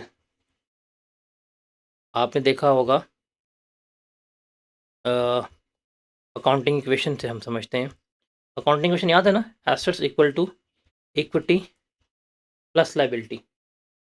हमारे एसेट्स जो हैं फॉर एग्जांपल 10,000 के हैं, ठीक है, और हमने लोन लिया हुआ है 3,000 का। हम क्या करेंगे? हम कहेंगे कि ये लोन हमारे टोटल सिस्टम का कितना है? 30% है। अगर यही लोन 6,000 का हो, हम क्या कह देंगे? 60% है। तो मुझे बताएं, 30% बेहतर है कि 60% बेहतर है, कंसीडरिंग इन माइंड कि हमें मुस्तकबिल में पे भी करना है।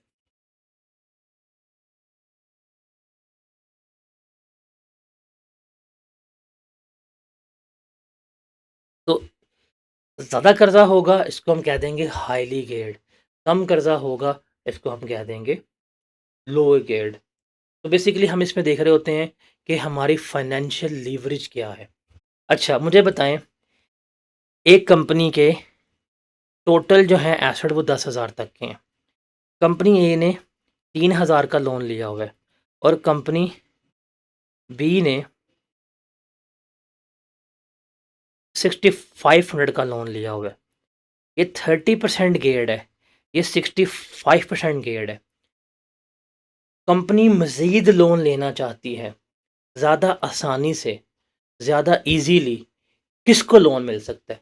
कंपनी ए को, कंपनी बी को? कंपनी ए को।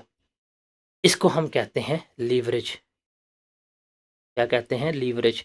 हम ये देखते हैं कि हमने कितना परसेंट कर्ज़ा लिया हुआ है या हमारी गियरिंग की क्या सिचुएशन है, कितनी लीवरेज हमारे पास अवेलेबल है कि हम मुस्तकबिल में और कर्ज़ा लेके लेना चाहें, कि वो हमें मिलेगा कि नहीं मिलेगा। ये रेशियो किसके लिए सबसे ज़्यादा इम्पोर्टेंट है? ये रेशियो बैंक्स के लिए इम्पोर्टेंट है। हमने अपने यूज़र्स ऑफ फाइनेंशियल स्टेटमेंट मुख्तलिफ पढ़े थे। उसमें एक भाई बैंक भी आता था। तो ये रेशियो बैंक के लिए जो है वो क्या है, सुपर डुपर इम्पोर्टेंट है। बिकॉज़ हम बह जाते हैं बैंक भाई कर्ज़ा दे दे। कंपनी मेरी जो है करोड़ों की है, अरबों की कंपनी है। मैं बैंक से ले जाता हूँ कर्ज़ा लेने के लिए। तो बैंक नहीं कहेगा जी अच्छा जी मियाँ मंशा साहब आए हैं लोन पकड़ लें।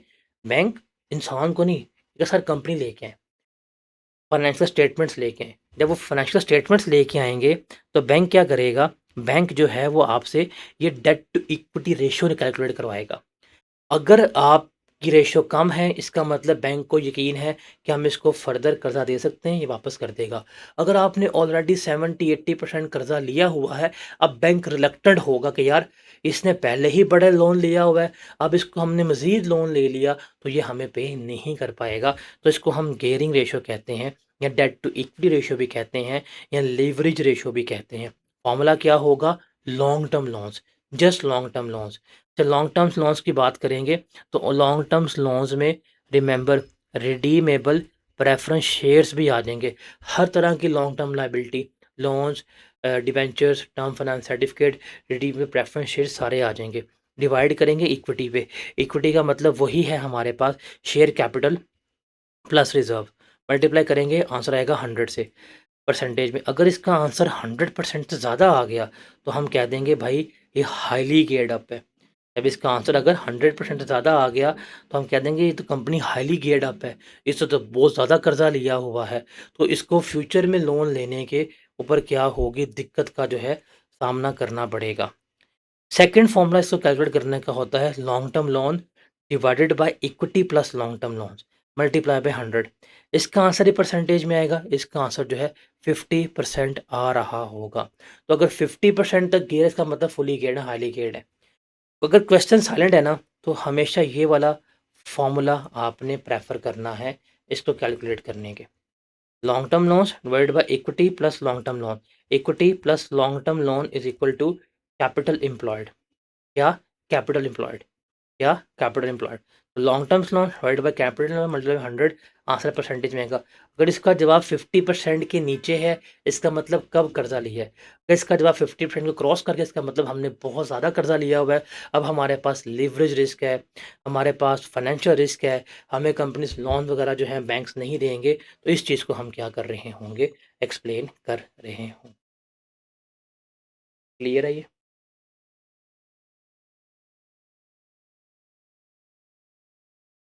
उसके बाद है हमारे पास interest cover ratio. Interest cover ratio का मतलब क्या है कि हमारे पास कितने टाइम्स प्रॉफिट अवेलेबल है, या हमारा प्रॉफिट इतना है कि हम अपने इंटरेस्ट को कवर कर सकते हैं। इसको हम क्या कहते हैं, इंटरेस्ट कवर रेशियो। या हमने इतना इन प्रॉफिट कमाया है कि वो हमारा इंटरेस्ट कवर कर सकता है, या हमारा प्रॉफिट हमारे इंटरेस्ट से कितने गुना ज़्यादा है। इसको हम क्या करेंगे, बता रहे होंगे। Formula profit before interest and tax divide किया इंटरेस्ट एक्सपेंस से, मल्टीप्लाई किया हमने इसको 100 से। आंसर टाइम्स में आएगा, 100 से मल्टीप्लाई नहीं करेंगे। आंसर टाइम्स पे आएगा, जितना हायर होगा उतना हमारे लिए बेटर है। मतलब इसका क्या है कि कितने टाइम्स, कितने गुना हमारे पास प्रॉफिट मौजूद है इंटरेस्ट पे करने के बाद। अगर इंटरेस्ट पे करने के बाद हमारे पास 10 टाइम्स, 9 टाइम्स, 8 टाइम्स प्रॉफिट पड़ा हुआ है तो इसका मतलब कोई मसला नहीं है, कंपनी हमारी बड़ी सही चल रही है। हम सूद वगैरह पे करने के बावजूद जो है वो हम बड़े रिलैक्स हैं, हमें कोई किसी किस्म की मसला, हमें कोई किसी किस्म की टेंशन, हमें कोई किसी किस्म की परेशानी वगैरह जो है वो फेस नहीं करनी पड़ रही। डन।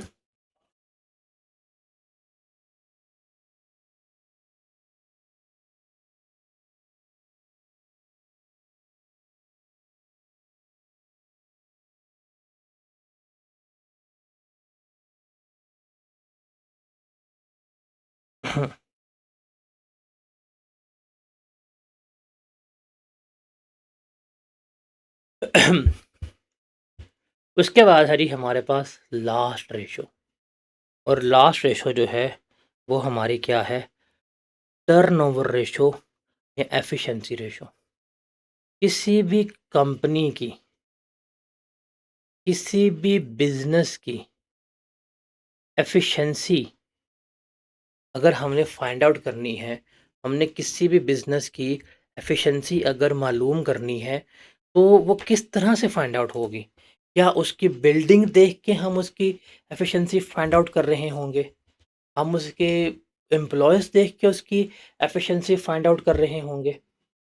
किस तरह? लाइक सोचें।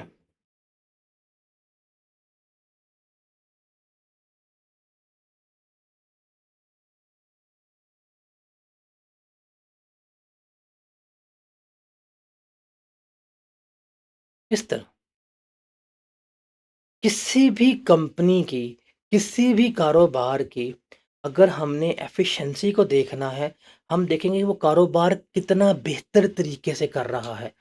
हम देखेंगे वो कितनी जल्दी सेल्स में वो स्टॉक लेके आता है, स्टॉक को कितनी जल्दी सेल्स में कन्वर्ट करता है, हम इसको कहेंगे एफिशिएंसी। फॉर एग्ज़ाम्पल एक दुकानदार ए है, वो अपने पास इन्वेंट्री लेके आता है और इन्वेंट्री को सेल्स में कन्वर्ट करते हुए उसको 40 डेज़ रख मिलते हैं।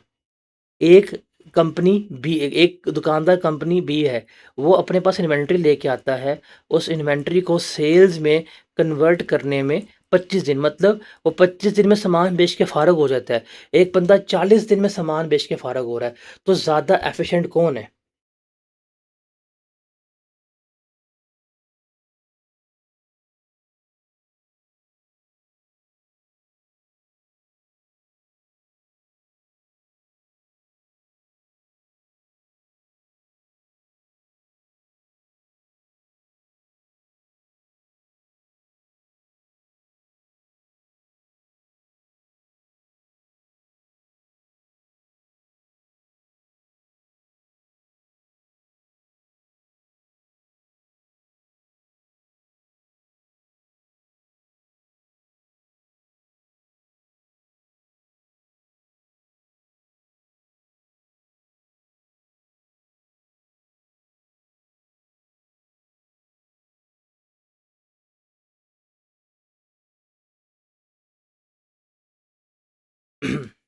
फिर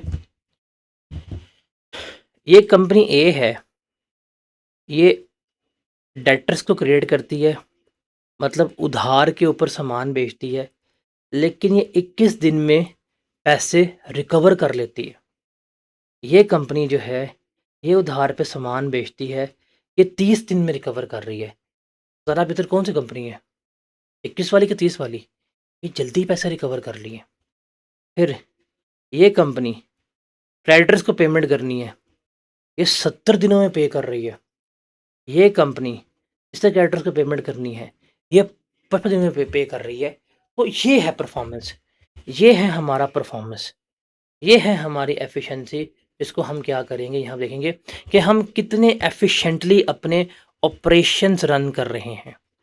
देखिए किसी भी बिज़नेस में अगर आप ऑपरेशंस की बात करें, हम अपने इस वेंचर की बात करें, तो हमारे ऑपरेशंस ये हैं कि हम कितनी जल्दी सेल्स करते हैं, हम कितनी जल्दी कोर्स बेचते हैं, हम कितनी जल्दी फ़ीस को रिकवर करते हैं। यही सारे हमारे क्या कहलाते हैं, ऑपरेशंस कहलाते हैं। यही हमारे सारे क्या कहलाते हैं, ऑपरेशंस कहलाते हैं। तो हमें देखना है कि कौन सी कंपनी कितने एफिशिएंटली, कितने बेहतर तरीके से अपने ऑपरेशंस को रन कर रहे हैं। तो हम उससे क्या करेंगे, कंपनी की एफिशिएंसी का अंदाज़ा लगा लेंगे कि कंपनी एफिशिएंट है या नहीं है। हमें उससे क्या हो जाएगा, अंदाज़ा हो जाएगा। तो सबसे पहले जो है वो हम क्या करेंगे, इन्वेंट्री टर्नओवर। इन्वेंट्री टर्नओवर, अब इन्वेंट्री का मतलब क्या है, स्टॉक।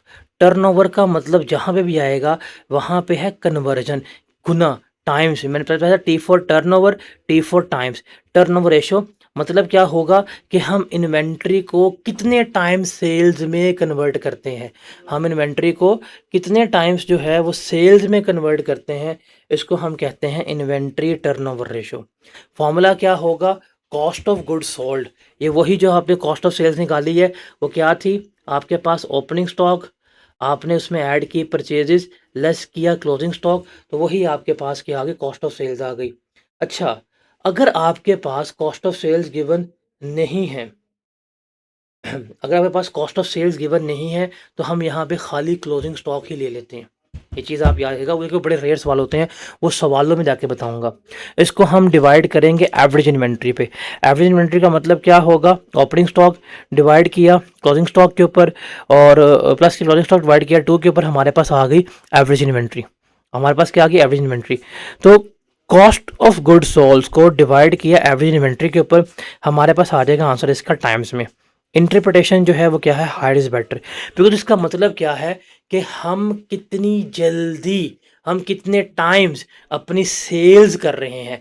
मेरे पास सामान आया, मेरे पास स्टॉक आता है, मैं एक स्टॉक को कितनी जल्दी 2 गुना 3 गुना 4 गुना कितने टाइम्स सेल्स में कन्वर्ट करता हूँ, वो मेरा क्या कहलाएगी, इन्वेंट्री टर्नओवर रेशो। क्या कहलाएगी मेरी, इन्वेंट्री टर्नओवर रेशो कहला रही होगी।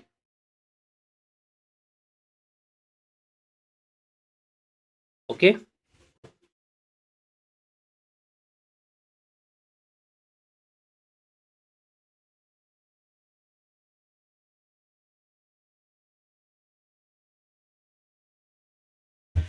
फिर इसके साथ ही ना हम यहाँ पे देखेंगे इन्वेंट्री टर्नओवर डेज।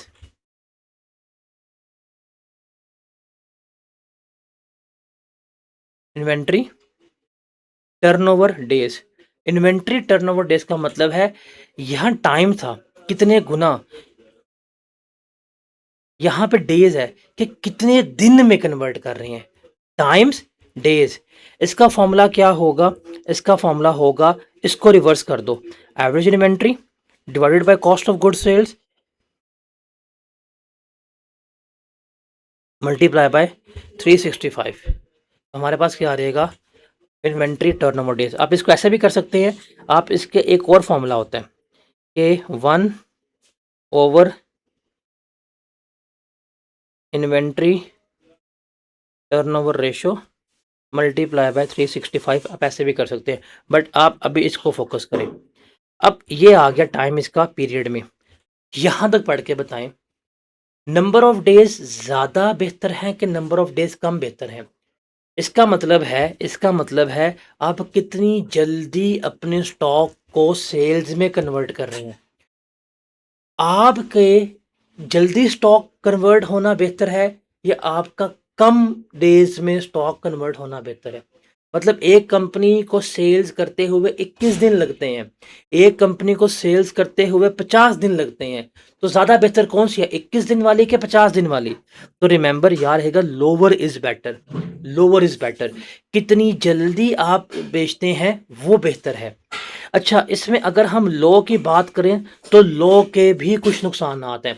अगर हम बहुत जल्दी जल्दी सेल्स करना शुरू कर दें, अगर हम बहुत जल्दी जल्दी अपनी इन्वेंट्री को सेल्स में कन्वर्ट कर दें, बहुत जल्दी जल्दी बेच दें, तो सबसे बड़ा नुकसान हमें क्या फेस करना पड़ेगा, स्टॉक आउट का। क्या, स्टॉक आउट का। आप लोग अक्सर शॉपिंग करते होंगे, वो कुछ बड़ी बड़ी ब्रांड्स होती हैं, वो आप जब भी जाते हैं ऑर्डर करने लगते हैं, स्टॉक आउट लिखा हुआ आता है।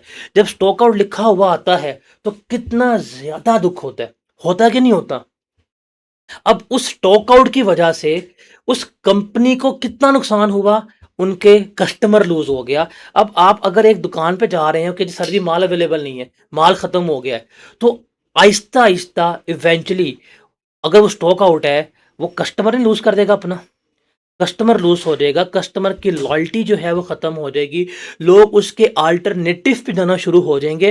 तो अगर वो स्टॉक आउट होगा तो ये नुकसानात है कि नहीं, है कि नहीं। अगर लो इन्वेंट्री डेज के फायदे हैं तो लो इन्वेंट्री डेज के नुकसानात भी हैं, और ये मैं आपको बहुत फेमस थ्योरेटिकल क्वेश्चन बता रहा हूं, हमारे पास पेपर में आया हुआ है, आपको पेपर में अभी भी आ सकता है कि बताएं जी अगर आपका इन्वेंट्री टर्नओवर डेज कम है तो इसके क्या बेनिफिट्स हैं। आप उसके बेनिफिट्स बता सकते हैं कि जी हम जल्दी सेल्स करेंगे, जल्दी कन्वर्जन होगी, हमारी इन्वेंट्री होल्डिंग कम होगी, हमें इन्वेंट्री कम होल्ड करनी पड़ेगी, हमारी होल्डिंग कॉस्ट कम पड़ेगी, हम जल्दी अपना सामान कन्वर्ट करेंगे, हमारे सेल्स का वॉल्यूम बढ़ेगा, हमारी परफॉर्मेंस बढ़ेगी। ये आप उसके फ़ायदे बताएंगे, आप इसके तैयार करेंगे फ़ायदे। पेपर में पूछेगा कि भाई अगर आपका इन्वेंट्री टर्नओवर डेज लो है, कम है, तो नुकसानात क्या होंगे। आप कहेंगे सर इसका सबसे बड़ा नुकसान ये होगा, हम स्टॉक आउट हो जाएंगे। अगर जल्दी बेच दिया, जल्दी स्टॉक आउट हो गए और पीछे से माल ना आया तो हम तो बैठे रहे। अगर हम बैठे रहे, माल ना आया, हम कस्टमर लूज हो जाएगा, गुडविल लूज हो जाएगी। लोग कहेंगे कि भाई इनके पास जब भी ऑर्डर करने जाओ सामान नहीं मिलता। आप लोग ऑनलाइन शॉपिंग करते हैं, आप लोग ऑनलाइन शॉपिंग करते हैं ना। इस ऑनलाइन शॉपिंग में क्या आप नहीं देखते कुछ ऐसी वेबसाइट्स होती हैं जिनके पास आप जब भी ऑर्डर देने जाते हैं, जिनके पास आप जब भी ऑर्डर करने जाते हैं स्टॉक आउट होते हैं, सामान नहीं मिलता। एक दफ़ा आप एक स्टोर पे गए, सामान नहीं मिला, दो दफ़ा गए, सामान नहीं मिला, तो क्या तीसरी दफ़ा आप उस स्टोर पे जाएंगे? खुद बताएं, सोच के अपने ऊपर ला के। नहीं। तो इसकी वजह से क्या हुआ कि उस कंपनी ने अपना पोटेंशियल कस्टमर लूज नहीं कर दिया, उसकी गुडविल नहीं खराब हो गई, तो ये भी खराब हो गई। तो जहां पे लो स्टॉक के नुकसानात हैं, वहां पे लो इन्वेंट्री डेज के फायदे भी हैं। अब वो पूछ सकता है आपसे कि जी अभी हमने पढ़ा था कि अगर ये इन्वेंट्री टर्नओवर डेज ज़्यादा होंगे, हायर होंगे, तो बेहतर नहीं होंगे। पेपर में पूछ दे कि हायर इन्वेंट्री डेज के बेनिफिट क्या हैं, आप कह सकते हैं इसका हायर इन्वेंट्री डेज का बेनिफिट ये है कि जी आपके कस्टमर जो हैं वो रिटेन रहेंगे, आप स्टॉक आउट नहीं होंगे, आप स्टॉक आउट होने से पहले पहले अपनी इन्वेंट्री को रीअरेंज कर लेंगे, ये बेनिफिट हैं। और हायर डेज के नुकसानात क्या हैं? होल्डिंग कॉस्ट बढ़ेगी, फैशन चेंज हो गया, ट्रेंड चेंज हो गया, इन्वेंट्री ऑब्सलीट हो जाएगी, सेल्स करना मुश्किल हो जाएगा, आपका कैपिटल जो है फंसा रहेगा और ये लिक्विड भी नहीं होगा, आप इसको रेडिली कैश में कन्वर्ट नहीं कर सकेंगे। तो आपने याद रखिएगा, आपने लॉ के भी बेनिफिट याद करने हैं, आपने लॉ के नुकसानात भी याद करने हैं, आपने हाई के बेनिफिट भी याद करने हैं, आपने हाई के नुकसानात भी याद करने हैं। तो जितनी मैंने बातें कही हैं इनको ध्यान से सुन के कोशिश करना, रिकॉर्ड कर लेना, सुन लेना। इन बातों के दो सारे ये जो 1-2 मिनट की डिस्कशन है, जब आप इसको सुनेंगे तो आपको इनके बेनिफिट्स, इनके नुकसानात जो हैं वो याद हो जाएंगे। और this is one of the most most famous theoretical question. जब हम करेंगे तो हम वहाँ पे डिस्कस आउट भी कर रहे होंगे। Is it clear?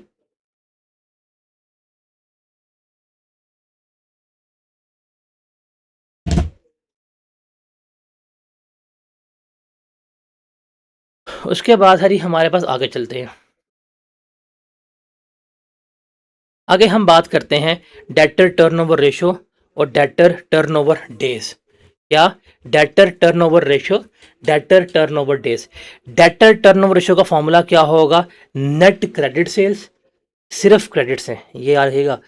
Cash sales नहीं आनी यहाँ पे, कैश सेल्स नहीं आएंगी, कैश सेल्स इसमें नहीं आएंगी, चीज़ आपने याद रखनी। क्रेडिट सेल्स डिवाइड करेंगे एवरेज ट्रेड डेटर्स। एवरेज का मतलब क्या है? Opening debtors plus closing debtors divide by 2। हमारे पास क्या आ जाएगी? हमारे पास एवरेज सेल्स जो है वो आ रही होगी। इसका आंसर जो है वो हमारे पास क्या आएगा? टाइम्स में आएगा।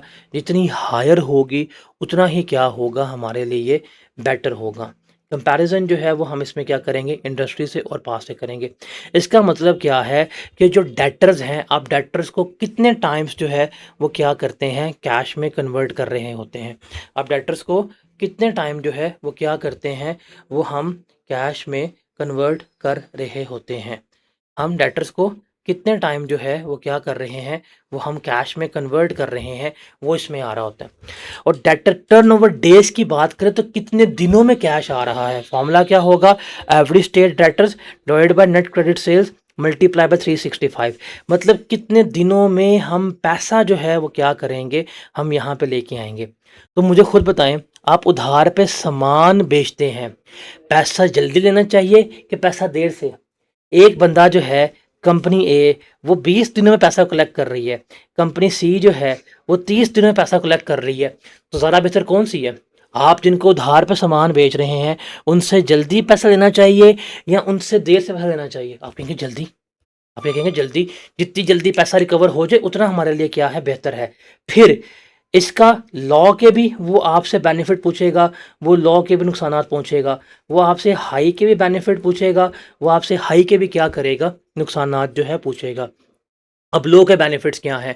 भाई जल्दी पैसा रिकवर हो जाएगा, पैसा हाथ में आ जाएगा, बैड डेट्स के चांसेस जो हैं वो रिमोट हो जाएंगे, क्या पैसा आपके पास होगा, जल्दी आप इन्वेंट्री खरीद सकते हैं, अब अपने पेएबल्स जो हैं उनको जल्दी चुकता जो है पे कर देंगे, आपकी जो लिक्विडिटी पोजीशन है वो क्या हो जाएगी, पहले से बेहतर हो जाएगी। ये बेनिफिट्स हैं, ये क्या है, बेनिफिट्स हैं। अब लो डेज के नुकसानात क्या हैं? अगर जल्दी पैसा रिकवर कर रहे हैं इसका मतलब आप एक्सटेंडेड पीरियड पे सेल्स ही नहीं कर रहे। जब आप एक्सटेंडेड पे सेल्स नहीं कर रहे, लोगों को उधार नहीं दे रहे, लोग खरीदना बंद कर देंगे, लोग उस बंदे के पास या उस कंपनी के पास चले जाएंगे जो ज़्यादा जल्दी सेल्स कर लेती है, जो क्या कर लेती है, ज़्यादा जल्दी सेल्स कर लेती है, जो उनको पेमेंट का टाइम दे रही है, उनको लिमिट दे रही है कि वो बाद में पे कर सकते हैं, तो क्लाइंट्स लूज़ हो सकते हैं। अब हायर डेज के फ़ायदे क्या है? हायर डेज के फ़ायदे हैं कि आपकी मार्केट में सामान ज़्यादा बिकना शुरू हो गया है, सेल ज़्यादा हो गई हैं, आपने सामान फेंका हुआ है, पैसे बाद में रिकवर कर रहे हैं, तो ये बेनिफिट है। नुकसान क्या है? Bad debts. अगर आपने एक बंदे को 50 दिन का टाइम दिया है, वो मुकर जाए, पैसे ना दे, पैसे मार जाए, तो ये नुकसानात भी हैं, फ़ायदे भी हैं।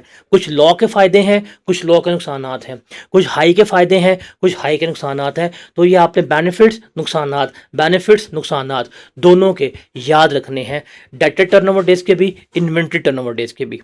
Is it clear to everyone?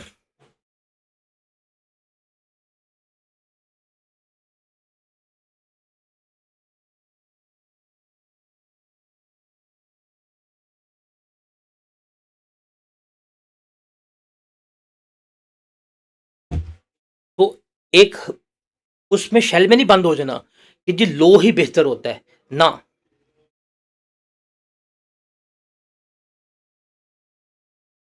मैं आपको एक और एग्जांपल देता हूँ। फॉर एग्जांपल, इस वक्त एक कंपनी है सफायर। सफायर का सबसे ज्यादा कंपटीशन किस कंपनी के साथ होता है इन ड्रेसेस?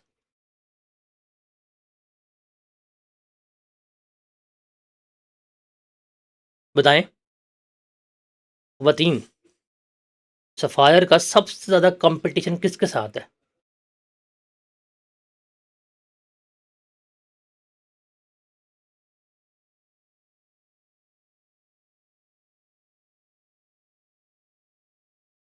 नहीं पता आप लोगों को?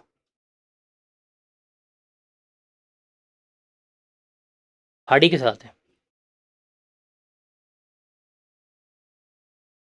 फॉर एग्जांपल, सफायर वाले मार्केट में उधार के ऊपर सेल्स करते हैं और ये रिकवरी में 30 दिन में पैसा रिकवर कर रहे हैं।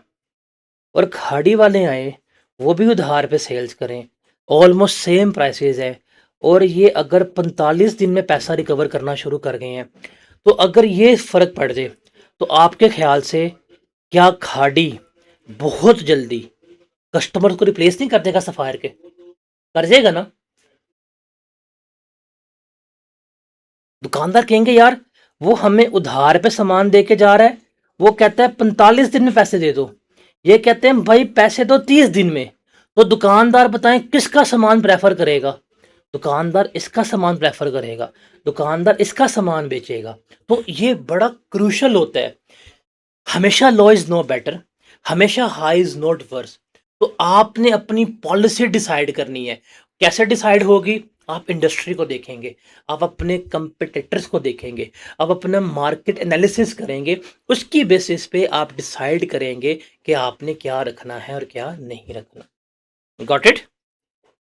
और आखिरी है हमारे पास क्रेडिटर टर्नओवर रेशो और creditor turnover days.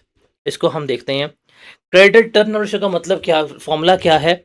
Net credit purchases divided by average trade credit divided by time. और आंसर इसका क्या आएगा? टाइम में। इंटरप्रिटेशन क्या है? Lower is better. मतलब क्या है क्रेडिट टर्नओवर रेशो का? कि आप कितने टाइम्स अपने क्रेडिटर्स को पे करते हैं। और क्रेडिटर टर्नओवर डेज का फॉर्मूला है एवरेज क्रेडिट क्रेडिटर्स। क्रेडिटर्स का मतलब क्या होगा? एवरेज का opening plus closing payable divided by 2, average आ जाएंगे। डिवाइड करेंगे नेट क्रेडिट परचेज पे। देखें वर्ड यहाँ पे आएगा क्रेडिट परचेज का, आंसर आएगा पेड में कितने दिनों में आप अपने क्रेडिटर्स को पेमेंट कर रहे हैं। अब फॉर एग्जांपल एक कंपनी ए है, वो अपने क्रेडिटर्स को 60 दिन में पे कर रही है। कंपनी बी जो है वो 90 दिन में पे कर रही है। ये देर से पे कर रही है, जल्दी पे कर रही है। तो वही है कि अगर लो डेज़ हैं, लो के कुछ बेनिफिट्स हैं, कुछ नुकसानात हैं। अगर हाई डेज़ हैं, हाई के भी कुछ बेनिफिट्स हैं, कुछ नुकसानात हैं। लो के बेनिफिट्स क्या हैं? आप जल्दी पे करेंगे, मार्केट में आपका जो ट्रस्ट है वो कायम रहेगा, लोग आपको अगली दफ़ा भी उधार पे सामान दे देंगे। ये जल्दी पे करने का सबसे बड़ा फ़ायदा है। जल्दी पे करने का सबसे बड़ा नुकसान क्या है? आप अगलों से उधार पे सामान लेके आते हैं, आप जल्दी पे कर देते हैं, सामान आपका बिकता नहीं है, पैसा आपका मुक जाता है। आपके क्या पड़ जाते हैं? लिक्विडिटी क्राइसिस जो है पड़ जाते हैं। अगर हाई की बात करें, हाई का बेनिफिट क्या है कि आप देर से पे करते हैं। जब देर से पे करते हैं तो पैसा अपने पास रखते हैं, आप सेल्स करते हैं, सेल्स करते हैं तो सेल्स से पैसा जनरेट करते हैं, पैसा रिकवर करते हैं, फिर पे कर रहे हैं। तो बेनिफिट है कि आपको लिक्विडिटी क्राइसिस नहीं फेस करना पड़ता। हाई डेज का नुकसान सबसे बड़ा क्या होता है? सबसे बड़ा नुकसान क्या होता है हाई डेज का? कि भाईजान, कि आप अगर देर से पे करना शुरू कर दें तो क्या लोग आपको उधार पे सामान देंगे? साफ सीधी बात है, अगर आप देर से पे करेंगे तो लोग आपको उधार के ऊपर सामान भी देना क्या करेंगे? बंद कर देंगे। तो जहाँ पे बेनिफिट्स हैं, नुकसानात हैं। इसलिए आप इसको अपनी इंडस्ट्री से क्या करेंगे? कंपेयर करेंगे और आप अपनी पॉलिसीज़ से कंपेयर करेंगे। किससे करेंगे? आप इंडस्ट्री से कंपेयर करेंगे, पास्ट ईयर से कंपेयर करेंगे और आप अपनी पॉलिसी बना लेंगे। पॉलिसी है कि भाई क्रेडिटर्स को हमने 50 दिन में पे करना है। पॉलिसी है तो आप फिर 50 दिन में ही रहेंगे। आपने पॉलिसी बनाई कि डेटर से हमने 30 दिन में रिकवर करवाना है, तो ये पॉलिसी है, इस पे ही है। आप देखेंगे इन्वेंट्री को हम कन्वर्ट कर रहे हैं 20 दिन में, तो ये पॉलिसी है। आप अपनी पॉलिसी से कंपेयर करेंगे। फॉर एग्जांपल आपका इन्वेंट्री टर्नओवर डेज जो है 20 है और आपने इस दफ़ा 35 में कन्वर्ट किया। इसका मतलब आपकी पॉलिसी थी कि 20 दिन में इन्वेंट्री को सेल्स में कन्वर्ट कर देना है, लेकिन 35 दिन लग गए। इसका मतलब कारोबार खराब जा रहा है। आपकी पॉलिसी थी डेटर से 30 दिन में पैसा लेना है, डेटर से आपकी रिकवरी 50 दिन में हुई है, मसला है, खराब जा रहा है। पॉलिसी थी कि आप क्रेडिटर्स को पे करेंगे 50 डेज में, क्रेडिटर्स को आपने 20 दिनों में पे कर दिया है, तो ये खराब है। तो ये आपने अपनी पॉलिसीज जो सेट करेंगे, आपकी तमाम ये डेज, तमाम ये रेशो इन पॉलिसीज के मुताबिक होनी चाहिए और कंपैरिजन जो करना है आपने हमेशा इंडस्ट्री के साथ करना होता है। Got it?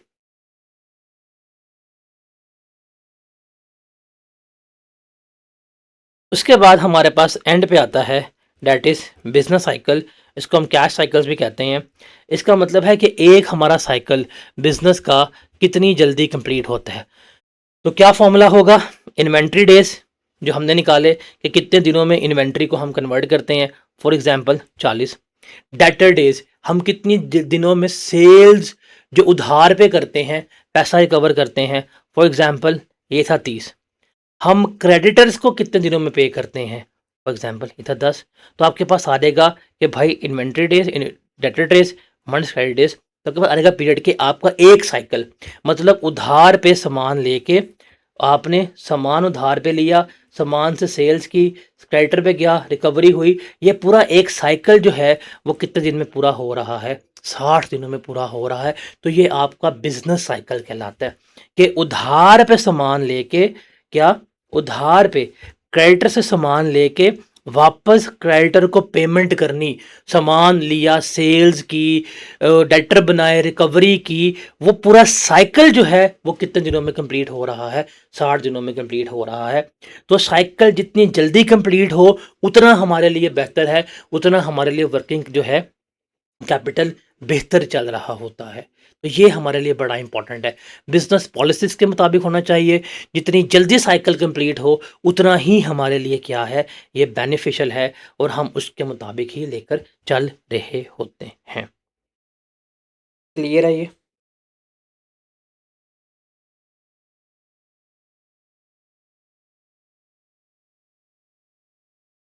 और जब आप अपनी एफिशिएंसी रेशियोज निकालेंगे ना, तो 3 अकाउंट्स जो हैं वो आपके लाज़मी बनेंगे वर्किंग के लिए। बिकॉज़ आप सारा कुछ कर रहे हैं क्रेडिट के ऊपर। तो आप यहाँ पे बनाएँगे अकाउंट डेटर का। डेटर का अकाउंट आएगा ब्रॉट डाउन। यहाँ पे आप सेल्स लेंगे और ये सेल्स ऑन क्रेडिट होंगी। यहाँ पे आपके पास आ जाएंगी सेल्स रिटर्न्स।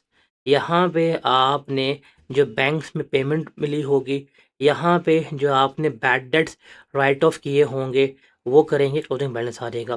पेपर में अगर एग्ज़ामिनर का दिमाग ख़राब है, तो वो आपको सारा कुछ गिवन करेगा, आपसे ये चीज़ क्या करेगा, वो फाइंड आउट करवा रहा होगा। एक तो अकाउंट आप बनाएँगे डेटर का, ये रेशियोज़ में ये डेटर का अकाउंट कुछ सवाल ऐसे हैं, जिसमें उसने हमसे बनवाया हुआ है। फिर आप एक अकाउंट बनाएँगे क्रेडिटर का और इन्वेंटरी का। जब आप इन्वेंटरी का अकाउंट बनाएँगे, आपके पास आ जाएगा ओपनिंग स्टॉक, आपके पास आ जाएगा क्लोजिंग स्टॉक, यहाँ पे आपके पास आ जाएगी कॉस्ट ऑफ सेल्स, यहाँ लिखेंगे। इसके साथ ही आप बनाएँगे अपना किसका अकाउंट क्रेडिटर्स का।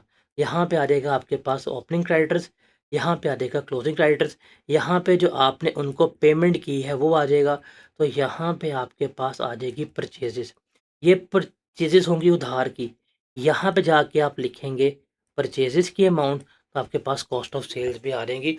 तो ये 3 अकाउंट्स जो हैं वो आपको बनाने पड़ सकते हैं जब आप अपनी एफिशिएंसी रेशियोज़ जो हैं वो कैलकुलेट कर रहे हों।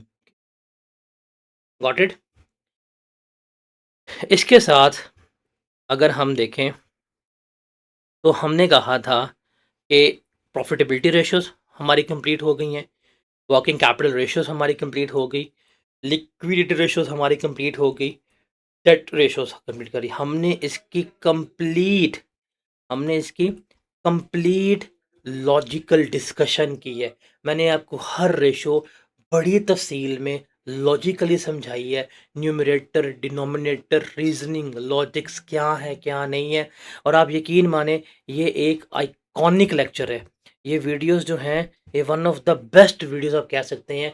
इतनी तफ़सील में आपको रेशोज़ करवा दी हैं, आपको समझा दी हैं। जिस बच्चे ने इन लेक्चर्स को ध्यान से सुना, अपने प्रॉपर नोट्स बनाए हैं और बाद में स्लाइड्स को एक दफ़ा रिव्यू कर लेगा, उसको रेशियोज़ नहीं भूलेंगी। अब हमारे पास क्या रह गया है, हम अब नेक्स्ट लेक्चर्स में हॉरिजॉन्टल एनालिसिस और वर्टिकल एनालिसिस को डिस्कस करेंगे, और उसके बाद हम करेंगे पास्ट पेपर। और इंशाल्लाह इसमें से लॉन्ग क्वेश्चन आ जाए, इसमें से शॉर्ट क्वेश्चन आ जाए, आई कैन प्राउडली से कि मेरे स्टूडेंट्स इसमें से मार नहीं खाएंगे। They can easily secure marks in that particular area. Ratio याद करनी है, रीजनिंग और लॉजिक मैंने आपको इतनी अच्छी करवा दी है रेशियोज़ की, जिसने सुनी है, जिसने नोट्स बनाए हैं, जिसका फोकस था, उसको कभी भी इसमें मार नहीं पड़ेगी।